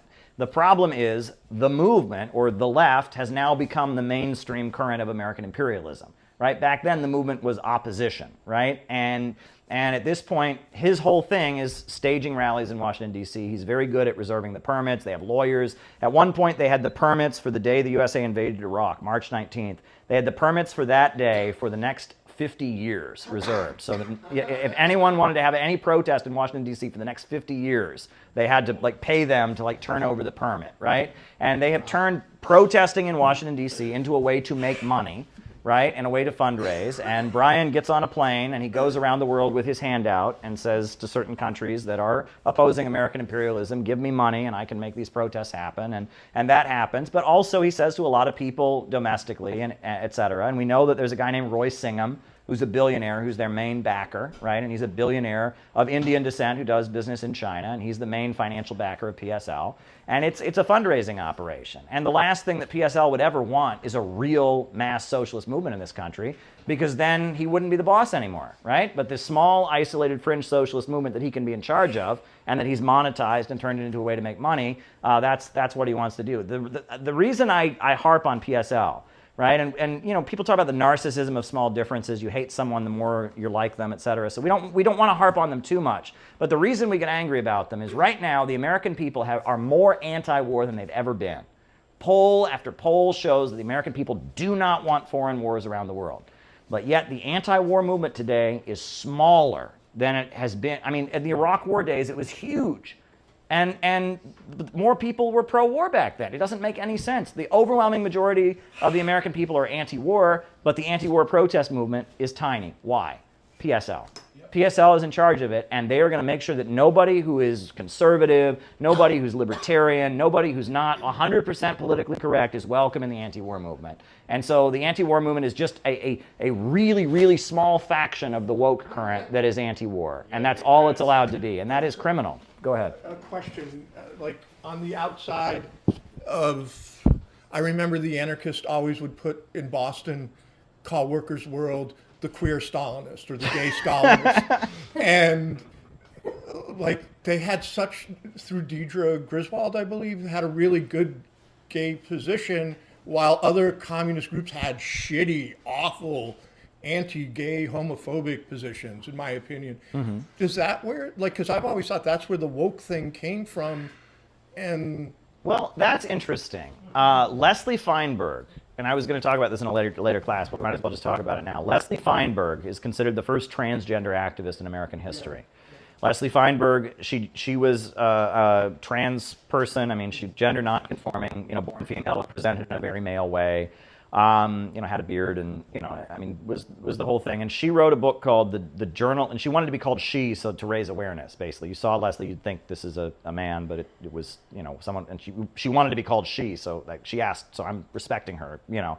But she joined the Workers' World Party, you know, and she was from Buffalo, New York. She moved to New York City. And she was with them, and she wrote The Journal of a Transsexual, which was published in 1980, which is considered the first like pro-trans book that was ever published. And Sam Marcy, his approach was basically, he was, and this is, again, he was trying to build a group of people who felt alienated from American society, who felt like they weren't, you know, welcome in U.S. society and were at odds with society. And the party was kind of like their new family, and they were in the new family, and they were organizing these protests to oppose American imperialism. And that was Sam Marcy's approach. And the typical profile, I mean, at least when I was in it, of a Workers' World Party member was an LGBT person of Jewish descent, and they usually had communists in their family. Their uncle or their cousin had been, so they'd grown up thinking that communism wasn't so bad, and then they had come to terms with their LGBT identity, and the Workers' World was this group that was really gay, and they were really communist, and they would join, you know, the Workers' World Party. And I mean, that really kind of reflects, Marcy wasn't trying to build a mass party. He was trying to build a group to carry out anti-imperialist protests. You know, he was trying to build a protest squad. You know what I'm saying? And that kind of came across, and that, you know, being pro-LGBT, LGBT people were alienated from society. They were kicked out of their houses. They were beaten up, you know, and so he was trying to appeal to them. And until like the 80s, most communist groups thought that homosexuality was a disease from capitalism. If you went to Cuba, if they asked, you know, you have homosexuality, they said, we don't have that here. That's a disease from capitalism. We don't have that here. And if you go to North Korea today and you ask them, you know, hey, do you have LGBT? They say, no, we don't have that in this country. That's a disease from capitalism. I believe homosexuality is still relatively legal in China. They don't enforce the laws against it. Cuba has become very pro-LGBT, right? But most of the communist world is not. You know, they don't have gay marriage in Nicaragua. And you know, when I was in Nicaragua, I talked to like gay activists that are members of the Sandinista Party, and they're like, you know, people don't bother us. We can be gay. No one bothers us. But the country here, you know, Christianity is our religion, and they feel that as a Catholic country, we're not going to do this. And that why do American activists make such a big deal out of it? That was that kind of their feeling. But yeah, the Workers' World Party, they were very, very gay, very, very early on.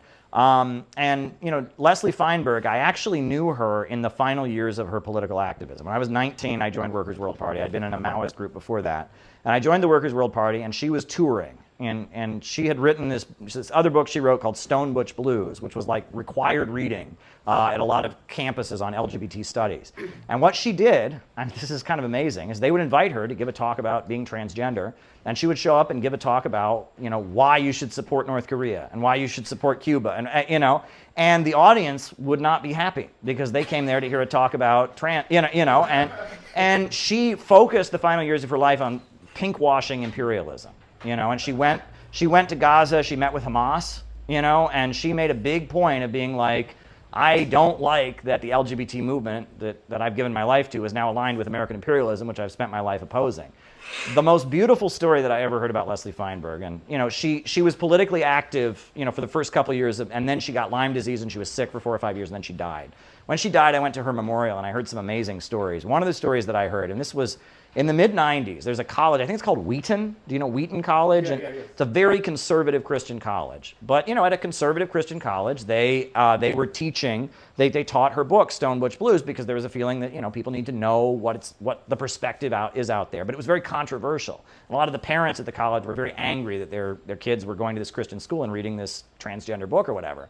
So the kids got together, and they had a tradition at Wheaton that the students get to vote on who the commencement speaker is. So to stick it to their parents, all the kids voted to have Leslie Feinberg be the speaker at the commencement ceremony at Wheaton College. So she got invited to Wheaton College, and she spoke at this evangelical conservative college, and she got up and she gave a speech at Wheaton College about why you should support Mumia Abu-Jamal and why you should support Cuba at Wheaton College. And the party had no idea how this had happened. When she got, you know, this invitation and an honorarium to speak at Wheaton College, she was very nervous, and they escorted her to the college. And, you know, she has, you know, Boston bus drivers from the union are kind of escorting her. They're worried this is a setup, they're going to get beaten up. And as they got close to the campus, they saw this group of really, really big guys. And as they saw her from a distance, she's walking towards the campus, and they all started chanting, Leslie, Leslie, Leslie. They were the football team. There was the football team. And she came to the college and she gave a talk about why you should support Mumia Abu-Jamal, the political prisoner, and why you should support Cuba. And it was pretty wild. And, you know, I mean, Leslie Feinberg was a good person. You know what I mean? She had struggled a lot in her life. She'd been homeless at one point, and the party became her new home. And she was a tanky. I'll just tell you that much. When Cuba was quarantining AIDS victims during the AIDS crisis, Cuba, they didn't know. People didn't know what the disease was, and Cuba was quarantining AIDS victims. So the LGBT movement was protesting against Cuba. And she would go to their events and stand up and scream and yell, you're supporting American imperialism, hands off Cuba. This was a time that Cuba was suppressing gay people. She didn't care, you know, and that she was very, very dedicated. And like one of the first articles I ever read by her was, you know, in Iran, there was this meme going around of 2 gay guys being hung, right? And it said, well, the reason they say there's no gay people in Iran is they killed them all. Well, she exposed that those 2 guys were not hung for being gay. They were hung for raping a 13-year-old boy.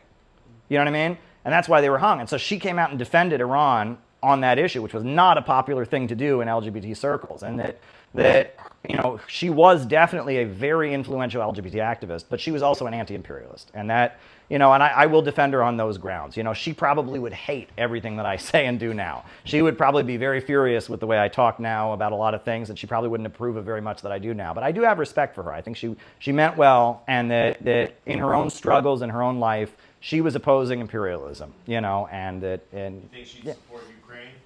No, she definitely wouldn't support Ukraine. More trans activists? Well, her mentor was Sam Marcy, right, who had lived in a Jewish village in Ukraine, right? And the people the American government are supporting in Ukraine are people that, you know, Sam Marcy was grew up in the part of Ukraine that is now joined with Russia. So, you know, her whole history, she would never have supported American imperialism. That gets to the heart of it, though. Yeah. You know, like, what someone believes about that core issue makes everything else come together about everything else. Yeah. You know what I mean? Yeah. Does that make sense? No, I mean, she went to Gaza and she said, I'm a Jewish transgender lesbian and I'm here to support Hamas. I mean, she was, you know, I mean, as far as she was concerned, American imperialism was the main enemy. So as Congress makes up its mind on whether to take military action against Syria, anti-war groups are getting ready to stage protests in Times Square today. Rosa Flores joining me live now from New York. So Rosa, tell us more about the protests unfolding there in New York.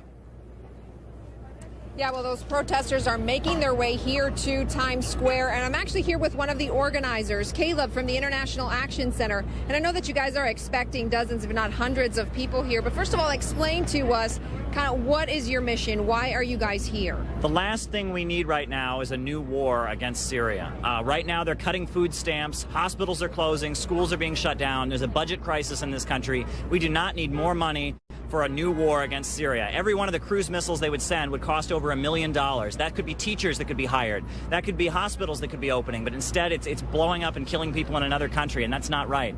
Now, let me ask you about the support that you're getting, because from what I understand, lots of organizations are coming out of the woodwork and asking to be involved. Tell us a little bit about the involvement of other organizations that perhaps would not be, in this case, participating in something like this. Well, 89% of the U.S. public is opposed to this war. People in this country overwhelmingly oppose an attack on Syria. But that won't mean anything unless people do something about it. If people aren't in the streets and organizing and demonstrating and making clear to the government that they will not let this war pass, that won't mean anything, because we've seen so many times the government not listen to the people and go to war. I don't believe what's coming out about this chemical weapons attack. I have a lot of questions about it. There are a lot of facts that just aren't adding up. And we've heard about weapons of mass destruction before. There's so many lies to take us into war. We don't need a new war. We need jobs, schools, education, and not a new war against the Syrian people. And these rebels that our government and our tax dollars are paying for, they're not good folks, and they're doing awful things there in Syria, and we should not be supporting these rebels in Syria.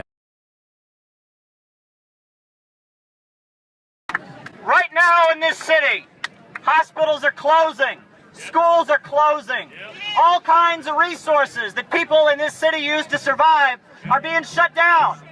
But what are they talking about doing? They're talking about a new war against Syria. How much money is every single one of these missiles going to cost? At least $1 million. That could be teachers, that could be nurses, that could be doctors. But instead, it's going to a war. Do we want that? No. And now, you know, there have already been 100,000 people killed in this war in Syria. And they've been killed because our tax dollars are going to fund the Syrian rebels. Yes. A lot of these Syrian rebels aren't even from Syria. Yes. They're from places like Qatar, places like Jordan, places like Libya, and they've been shipped in. Syria was a peaceful country, and now there's a civil war going on. And the United Nations has reported that these rebels in Syria, funded by our tax dollars, are recruiting children as young as 11 and 12, and they're recruiting them and using them to kill people in Syria. Chemical weapons have been used by the Syrian rebels. They've used them. Carla Del Ponte from the United Nations has confirmed that. They're using sarin gas, and they're killing innocent people in Syria with our tax dollars. Yes. And the reason that they're talking about striking Syria right now, the reason they're talking about striking is because those rebels are losing. Why are they losing? They're losing because the people of Syria don't support them. They don't support foreign importing insurgents trying to tear up their country. And that is why Obama wants to send the missiles to do what the rebels can't do, because they don't have support on the ground. We want the people of Syria to run Syria. We want money for jobs and schools and education, not a new war. I'm with FIST, Fight Imperialism, stand together, and you can check us out. Thank you.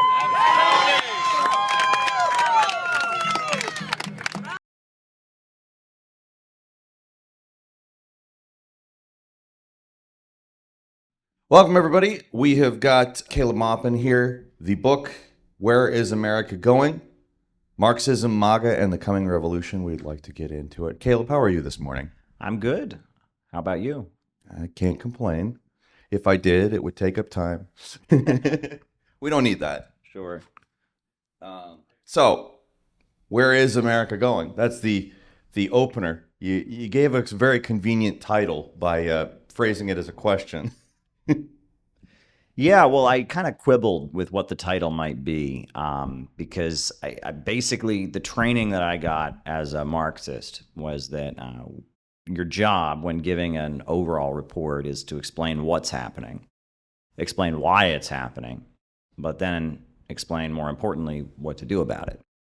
And I've noticed that many Marxist books have what they call the Chapter 5 problem, which is they explain what's going on, and they give a thorough analysis, and then it ends with, so maybe be a liberal activist, kind of, maybe? And then the Chapter 5, where they tell you what you're supposed to do, is extremely weak. And they don't really have real answers. And so I set out to put out this book. Now, mainly this book is a number of concepts that I've been talking about on my YouTube streams for the last several years. I talked about how capitalism is a crisis of overproduction, and we're leading toward, a crisis rooted in the tendency of the falling rate of profit, and technology and abundance under capitalism leading to poverty, and all the classic Marxist analysis. I talked about Bonapartism. I talked about the real meaning of fascism and what it is, and the synthetic left. And I also then talked about the divisions in the ruling class and the potential openings for us to intervene. And those are all things that I felt there was a need for them to be written down. If you watch all my streams, on YouTube, you'll get a sense of these understandings, but it needed to be really written down. And it also needed to be defended with citations and sources. And there's quite a long bibliography in this text, a lot of quotes from a lot of different thinkers. The problem of overproduction is one that anybody who was lucky enough to go to the CPI event recently in Washington, D.C. got a very good explanation on. Can you expound on that here and maybe tell people exactly where it goes in the book? Because I know it also leads us to the falling rate of profit. Sure. Well, the understanding that Marxism has always had is that the problem with capitalism is that it's the only system in the world where greater wealth and greater abundance leads to greater poverty. In feudalism, in primitive hunter-gatherer civilization, all the systems that preceded capitalism, people were hungry because there were food shortages. It's only under capitalism you can have a situation where people become hungry, lose their jobs, there's layoffs, there's hunger because there's too much food. Donuts in the dumpster. Yeah.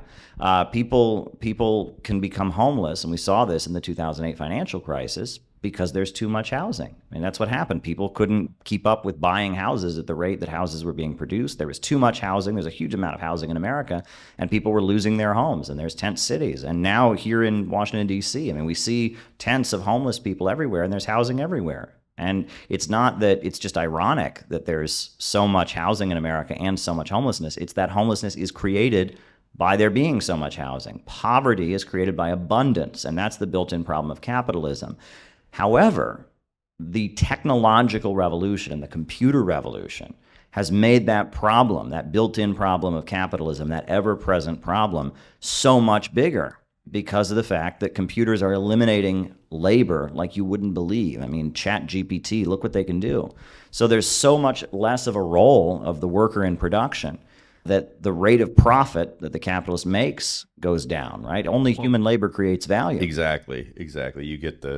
You explained it so eloquently at the event. Another thing that's present in this book that I think is very worth talking about is the counter gains and the bread tube stuff. You've been through that. Obviously, the bread tube serves imperialism, but I'm sure you went into much more detail in this book. Where did you take that?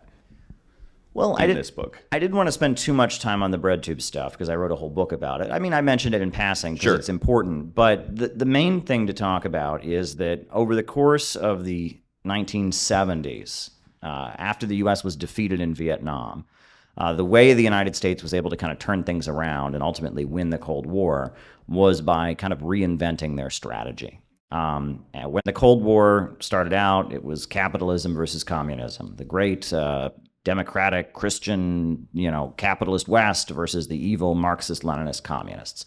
And things happened like the Vietnam War, like the Korean War, like McCarthyism, and the USA was isolating itself, and communists around the world were the champions of national liberation struggles, etc. And so communists actually were quite successful. But in the 1970s, Zbigniew Brzezinski and Henry Kissinger were kind of given the task of developing a new strategy. And part of that strategy was muddying the waters, playing the Soviet Union against China, manipulating socialists against each other. We saw the rise of Euro-communism in Western Europe, where the various communist parties were kind of bribed and nudged into terminating their relationship with the Soviet Union.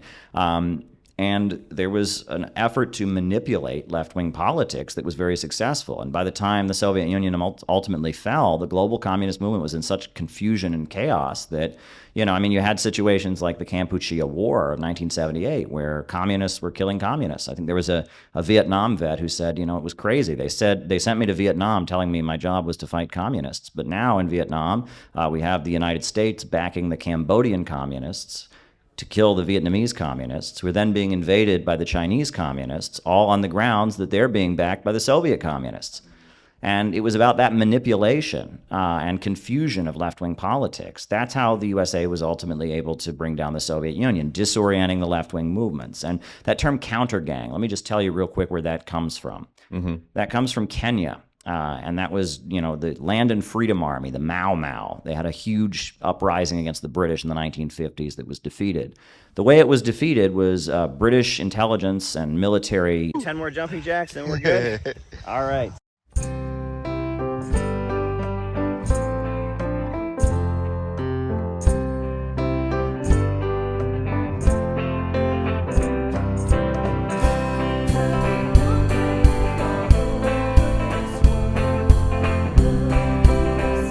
So I decided to go to a Chicago workshop, and Caleb explained the economics of why our country was taking us to war. It's part of the economic system of globalism, imperialism. The thing that struck me was that he was very passionate about what he was saying. He was very passionate. Be myself and not be judged, for who I am. I knew about the Trotskyist to neocon pipeline, but I didn't know why that was. I thought it's kind of a mystery. What I found by learning from Caleb is that the common thread is anti-populism. It's a distrust of the vast majority of working people. The idea of defining capital as profits in command, and that's a brilliant definition to simplify it for people. To try to actually build a community in the United States and also caring for one another. I remember looking over the room and I saw all of the people in that room. It was a packed room. It was almost 150 people. And there was just this energy of acceptance, of goodwill towards other people. And they could just have a good time. And I remember thinking this is for me. I could do this. I'd like to do this for my life. I want to be an anti-imperialist. I was just looking for a real organization, an authentic organization that really wanted to had a positive message and really wanted to build up America. Have friends who are like-minded in the sense of trying to find the answers of becoming a real anti-imperialist. So I found it very enlightening, and I was inspired to start my own chapter of CPI up in Minneapolis. And yes, I was pushed to be a better activist. I was pushed to be more socially oriented. But I was never made to feel like I was a bad person for being the way that I was. The LA group, what a great team of guys. It's just been such a rewarding experience. And I've made some great friends along the way. I remember feeling, for the first time in a long time, like I belonged somewhere. And I was never made to feel like I was a bad person for knowing things. People were interested in talking about the things that I was interested in talking about. And I could speak freely about my opinions, and people were fascinated. He was talking about someone who drew a picture of him, and it was very funny. It was him in a suit and tie, which is what he was wearing, I think, that day that he was streaming. And he had, in this picture, there was him in his red hair that someone had drawn, and he was supposedly yelling, and I thought that was hysterical because they really captured the passion, and I think they were trying to be funny, but he showed that picture, and I hope he shows this picture because I think it's hysterical. It's not like sort of old man yells at cloud, but it kind of has an old man yells at cloud energy. But what he was really yelling at, as I got to know him as a person and look at his streams, was that he was yelling at what this country and what imperialism is doing to the rest of the world. And he was really trying to educate people to that effect. And having that level of passion is going to bring out different sides of you that some people may understand, some people may not get. But I certainly did get it because I have the same fiery, passion as well. So in that, we are all kindred spirits at CPI, but certainly seeing Caleb that first time on YouTube, on his live stream, just going off. Mao Zedong, the leader of the Chinese Revolution, in one of his speeches, he said, if a person's political line is incorrect, his very soul is incorrect. Now, that's often misquoted or translated as, if a person has the incorrect political line, it is as if he has no soul. Well, I'm going to say that Mao had it backwards. I would say that it's not that if a person has the incorrect political line that he has no soul. I would say that if someone has no soul, then they have the incorrect political line. That's what I would say. And if we are not espousing optimism and hope, we have the wrong political line, no matter what we say. So I'm going to introduce my boy, Caleb Maupin. He's going to be our final speaker. He's the leader of our organization CPI. And I'm going to tell you why he's important to me. These are 7 things that Caleb taught me, okay? If you haven't watched Caleb, he's got a YouTube channel. He teaches mainly history, and he broke apart some ideological ideas in my head that I couldn't find the answer to anywhere else. Nowhere else. And that's why I'm here today. One of the things we're always told is that the only way to get rich is capitalism. It's the only way to make any money. Socialism just leaves everyone starving in a rice field. That's how it works. Caleb actually wrote a book. It's back there, called Getting Rich Without Capitalism. I find it very interesting that Americans seem to know in the back of their mind that the Chinese economy is about to surpass the American economy. And then they do mental backflips to explain that that's because of capitalism. Capitalism led by the Communist Party of China. I don't wrap your mind around that. I don't know.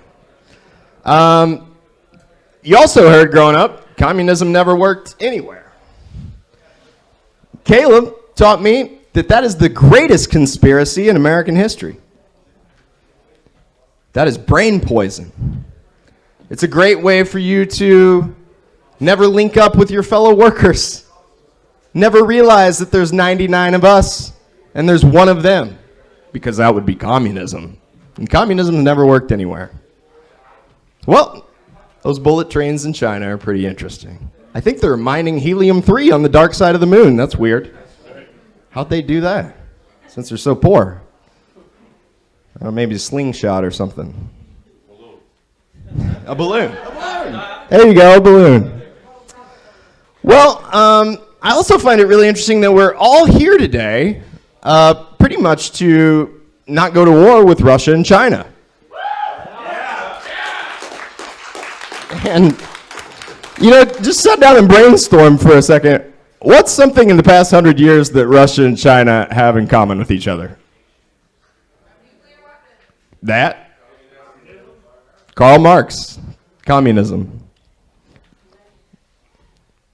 We believe those same ideas, the same that has risen China from a complete backwater, same with Russia, to putting satellites into outer space, to mining helium on the dark side of the moon, could also be used to set the working class free here as well. Okay? Caleb taught me that. CIA hasn't hacked my phone yet, so I appreciate that. Thank you. So this is interesting. Caleb taught me. You always hear about communism, they're a dictatorship. Okay? Well, imagine if our government was honest. Imagine if they were like, hey, we don't give about you at all. We're going to take your tax dollars and we're going to funnel them through the Ukraine FTX grift, okay? We're going to send it back to certain Democrats, and we're going to give it to military defense contractors, of which we all own stock right over there. And it's going to go in our pockets, and we don't care. And I would say, like Donald Trump said, we're in Syria for the oil. I'd go, well, at least they're honest. But that's not what they tell us, is it? They tell us they're for us. Well, if you read the Chinese Constitution, I believe it's on the first page. It says, we are a dictatorship of the proletariat. What's that mean? That's scary language. It means our government is for the people, for the vast majority of the people, and we are willing to put the ultra-wealthy in their place, prison if need be, to keep the poor from sleeping next to the White House. You are right now living in a dictatorship of the bourgeoisie. You are living in a dictatorship of the richest people in this country, and they don't really care about you. We want to flip that around, okay?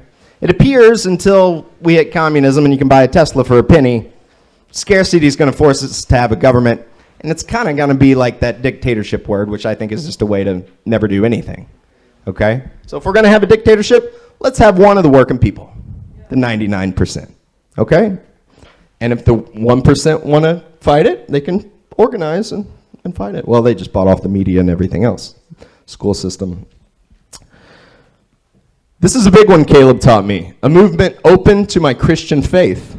I didn't really want to be a communist or a Marxist because I thought I had to rebuke Jesus and God and very important things to me. What is spirituality to me? However you define it, it's what gets you out of bed in the morning and makes you think you can make the world a better place.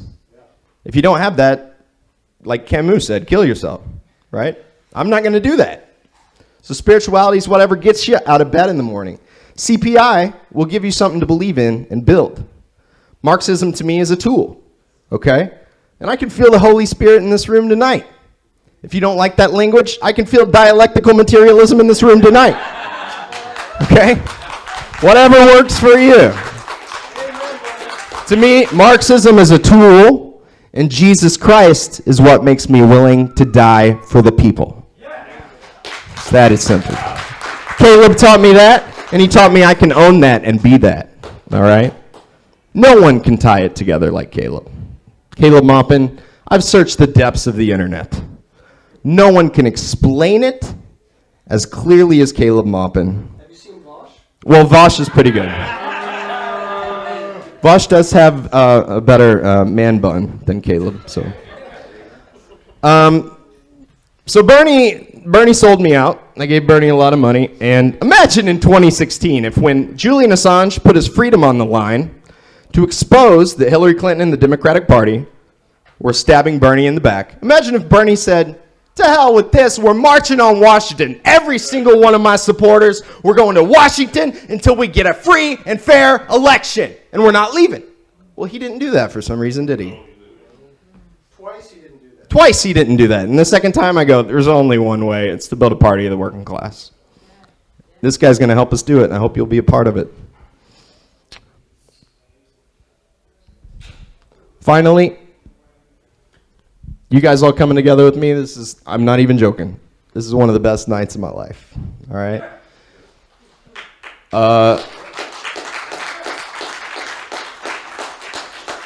Caleb put it together.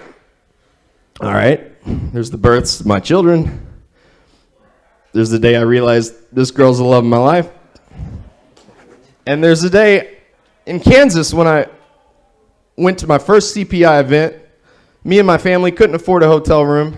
There wasn't much room in the Airbnb. We bought a tent and we slept in the backyard, didn't we, Caleb? We enjoyed it. My little girls enjoyed it. They swam. They had a good time. Caleb was friendly to my family. Took us in, treated us like family, fed us like a Baptist church. All right? And now look at me, man. Okay? Most people, you'll join an organization and they'll just waste your time. All right? Caleb understands there's two things we got to do. It's not that complicated. Educate people, organize people. What's that second part mean? We find out what gifts they have. Maybe they're good at speaking. Maybe they can capture an audience. And we put them to work. And if you join CPI, Caleb Maupin will do that for you too. So come up here and say a few words, my brother.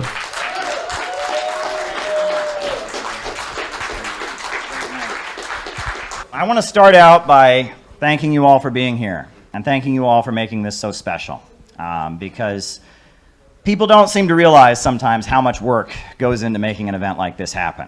You know, I've been on the other end many times, and I've walked in, but I want to thank Elizabeth for the hard work that she's engaged in. No one's worked harder than Elizabeth. I want to thank Brian for the great work he's done, with the music committee, and our other performers as well for the great, performances that they've done.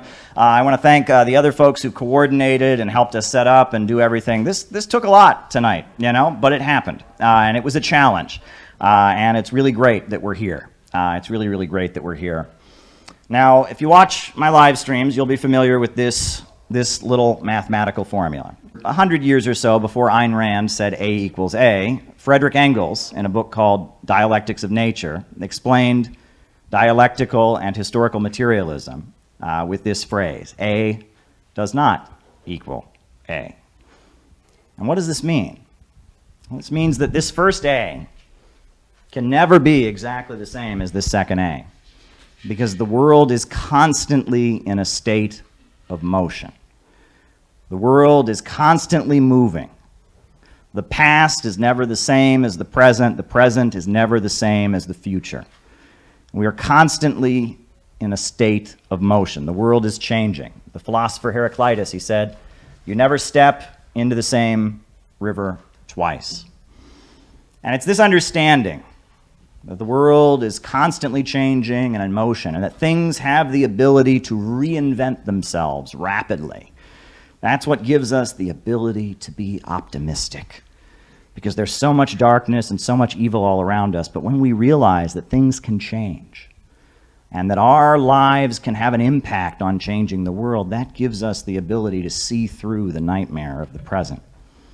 John Steinbeck, the author of The Grapes of Wrath, it's a very radical book if you actually read it. I don't know why they let us read it in school, because if you actually understood The Grapes of Wrath, he wrote, if you could separate causes from results, if you could know that Thomas Paine and Karl Marx and Thomas Jefferson and Vladimir Lenin were results, not causes, you might survive. But that you cannot know, for the quality of owning freezes you into I and forever cuts you off from the we. That's from The Grapes of Wrath. And he's explaining how it is the material conditions of the world that actually drives the changes that happen. Individuals emerge and they give voice to sentiments that exist already among the population. But they did not invent those sentiments. It is the conditions of the world that give birth to great heroes. People like Che Guevara, people like Hugo Chavez, people like Mao Zedong and Fidel Castro. They emerge as a result of material conditions, and they give voice to the sentiments that already exist. Now, there's a couple people here from Missouri tonight. Tyler's from Missouri, and Simon's also from Missouri. Is there anyone else here from Missouri tonight? Oh, very good, very good. All of you from Missouri have a special place in my heart, because my grandfather was from Missouri, and I used to go out and visit my grandfather in Missouri. And I'm sure, as our Missouri residents can attest, it is one attribute of older men in Missouri is they're not always politically correct in the way that they speak. I think that's a fair way of putting it, right? They're not always, totally PC in everything they say. I remember one time I was over at my grandfather's house, and the screen door popped out, right? And he said, "God damn it, this house must be built on top of an Indian graveyard." And I was a kid. I did not know what that meant. It's kind of scary if you think about it. I'm like, there's ghosts in the house. What is this? What is this? So my parents had to explain to me that this is an old superstition. It's like the movie Poltergeist, right? It's like the movie Poltergeist, this belief, and it was just an expression. My grandfather was using an expression. But I think about that moment where my parents were trying to explain to me what my grandfather meant when he said that. I think about that moment, and I really think about it, and it strikes me how much America is cursed. Because it's not just one house in Missouri that's built over top of an Indian graveyard. It's a whole country that's built on top of an Indian graveyard, and a Vietnamese graveyard, and a Korean graveyard, and the graveyard of the African people in the transatlantic slave trade.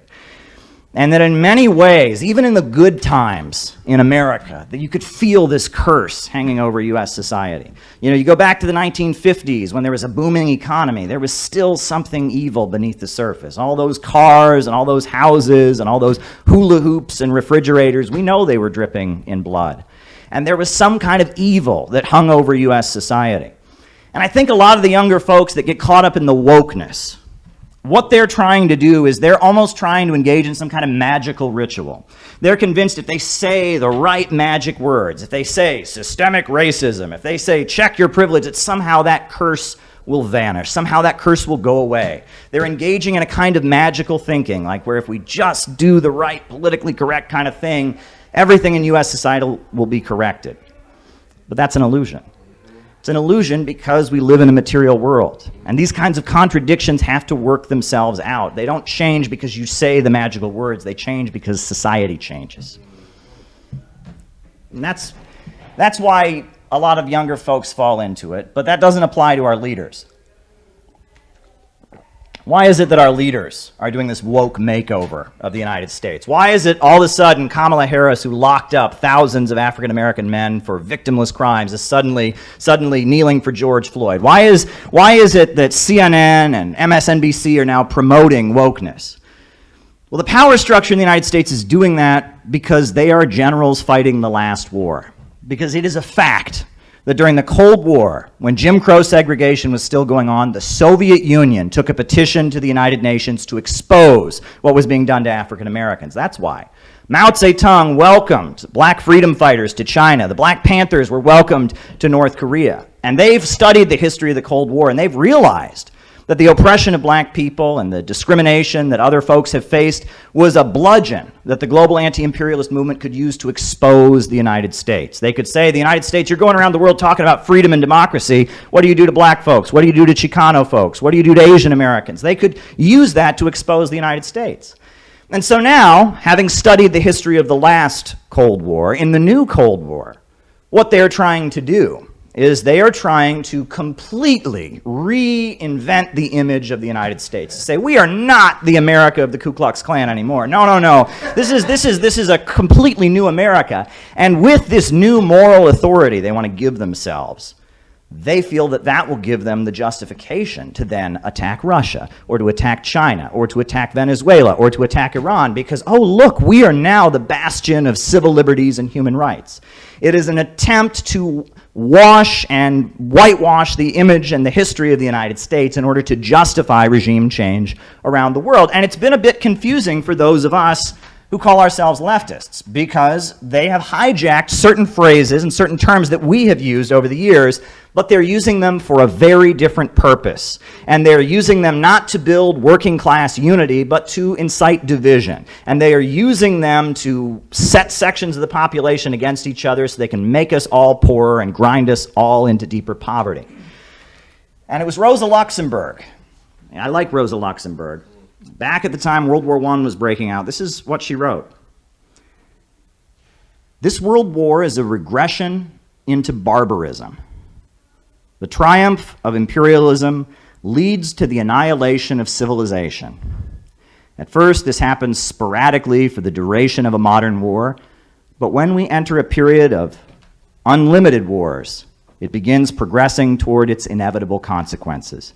Today we face the choice, as Frederick Engels foresaw it a generation ago, either the triumph of imperialism and the collapse of all civilization, as in ancient Rome, depopulation, desolation, and degeneration, a great cemetery, or the final victory of socialism, and that means the conscious, active struggle of the international proletariat against imperialism.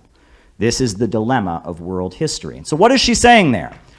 She's pointing to the fact that capitalism and Western imperialism and the system we live under, if it just falls, there's no guarantee that what comes next is better.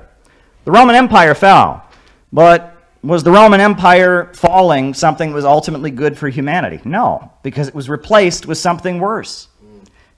resulted in the population of Europe going down very significantly. The average person living in Europe, their height decreased by inches. Life expectancy went down. A brutal, barbaric, evil empire was replaced by instability and chaos, and it led to depopulation. In fact, the population of Europe didn't return to the level it had been at the height of the Roman Empire for 1,100 years. And it was actually after, around the time this country was being founded, that Europe was returning to the population level. And if any of you, had the opportunity to do any tourism, look at the buildings here in this city. Look at those columns. Look at the names of streets. There's a reason that the founders of the United States were almost obsessed with the Roman Empire and the fall of Rome. The most popular book at the time the United States was being founded was called The Rise and Fall of the Roman Empire by Edward Gibbon. And, Thomas Jefferson and Alexander Hamilton and George Washington, they were obsessively studying what went wrong in Rome. They were thinking, we're building a civilization again. How can we do it differently so we don't experience what happened in Rome? And so in order to understand why we're in the situation we're here now, we have to explain why the Roman Empire fell. We ought to just look at this. Why did the Roman Empire fall? You almost don't want to ask the question, right? When you hear a politician get up and say, well, the fall of Rome, you almost want to run away because of what they might say. But why did the Roman Empire fall? Well, it fell because of the fact that slavery is not only a brutal, barbaric, evil system, it's also highly inefficient. If you think about it, what incentive does a slave have to work? Not much. Basically, the slave master says, you work or I will beat you, or you work or I will deprive you of food. They have really no incentive to work. And in a small scale, if you have 5 slaves, the slave master can stay on top of all 5 of them and keep them going. But when you got 10 slaves, it gets a little bit harder. And then when you get 100 slaves, it gets even more hard.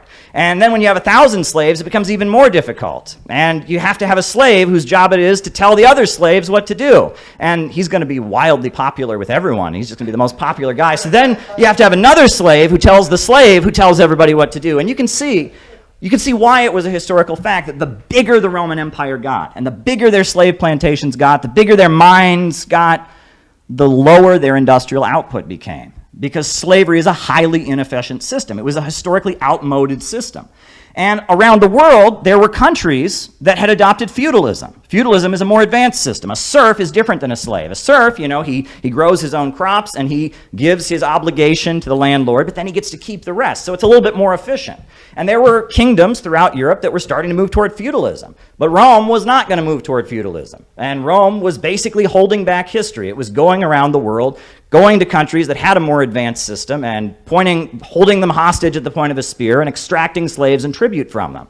And that was the basis of the Roman Empire. And it was a deeply, deeply unsustainable system. And the bigger Rome got, the more unstable it became. And towards the end, the Romans couldn't even organize their own army. It got to the point when they were fighting Germanic tribes, the Ostrogoths and the Vandals, they couldn't even get their own citizens to go and fight the war. So they had to hire other Germanic tribes to fight the Germanic tribes. And it got to the point that they couldn't hold their empire together. And this is kind of what Rosa Luxemburg is getting at, that imperialism leads to decay and collapse of a civilization. Now, I want to point you all toward a very, very important book, which is a book that was very, very meaningful for me in my political developments, by Michael Parenti, The Assassination of Julius Caesar, A People's History of Ancient Rome.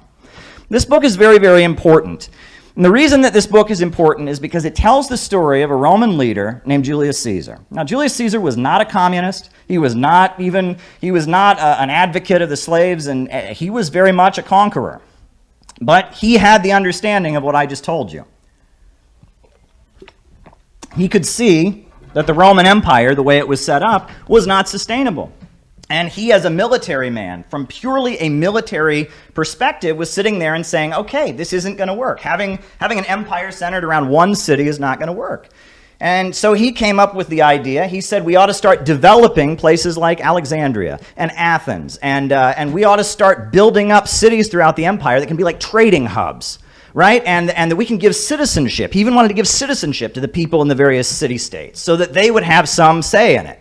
And he also started building public libraries because he said we need the Roman population to be smarter, not dumber. And he was trying to think, how can we keep our empire from collapsing?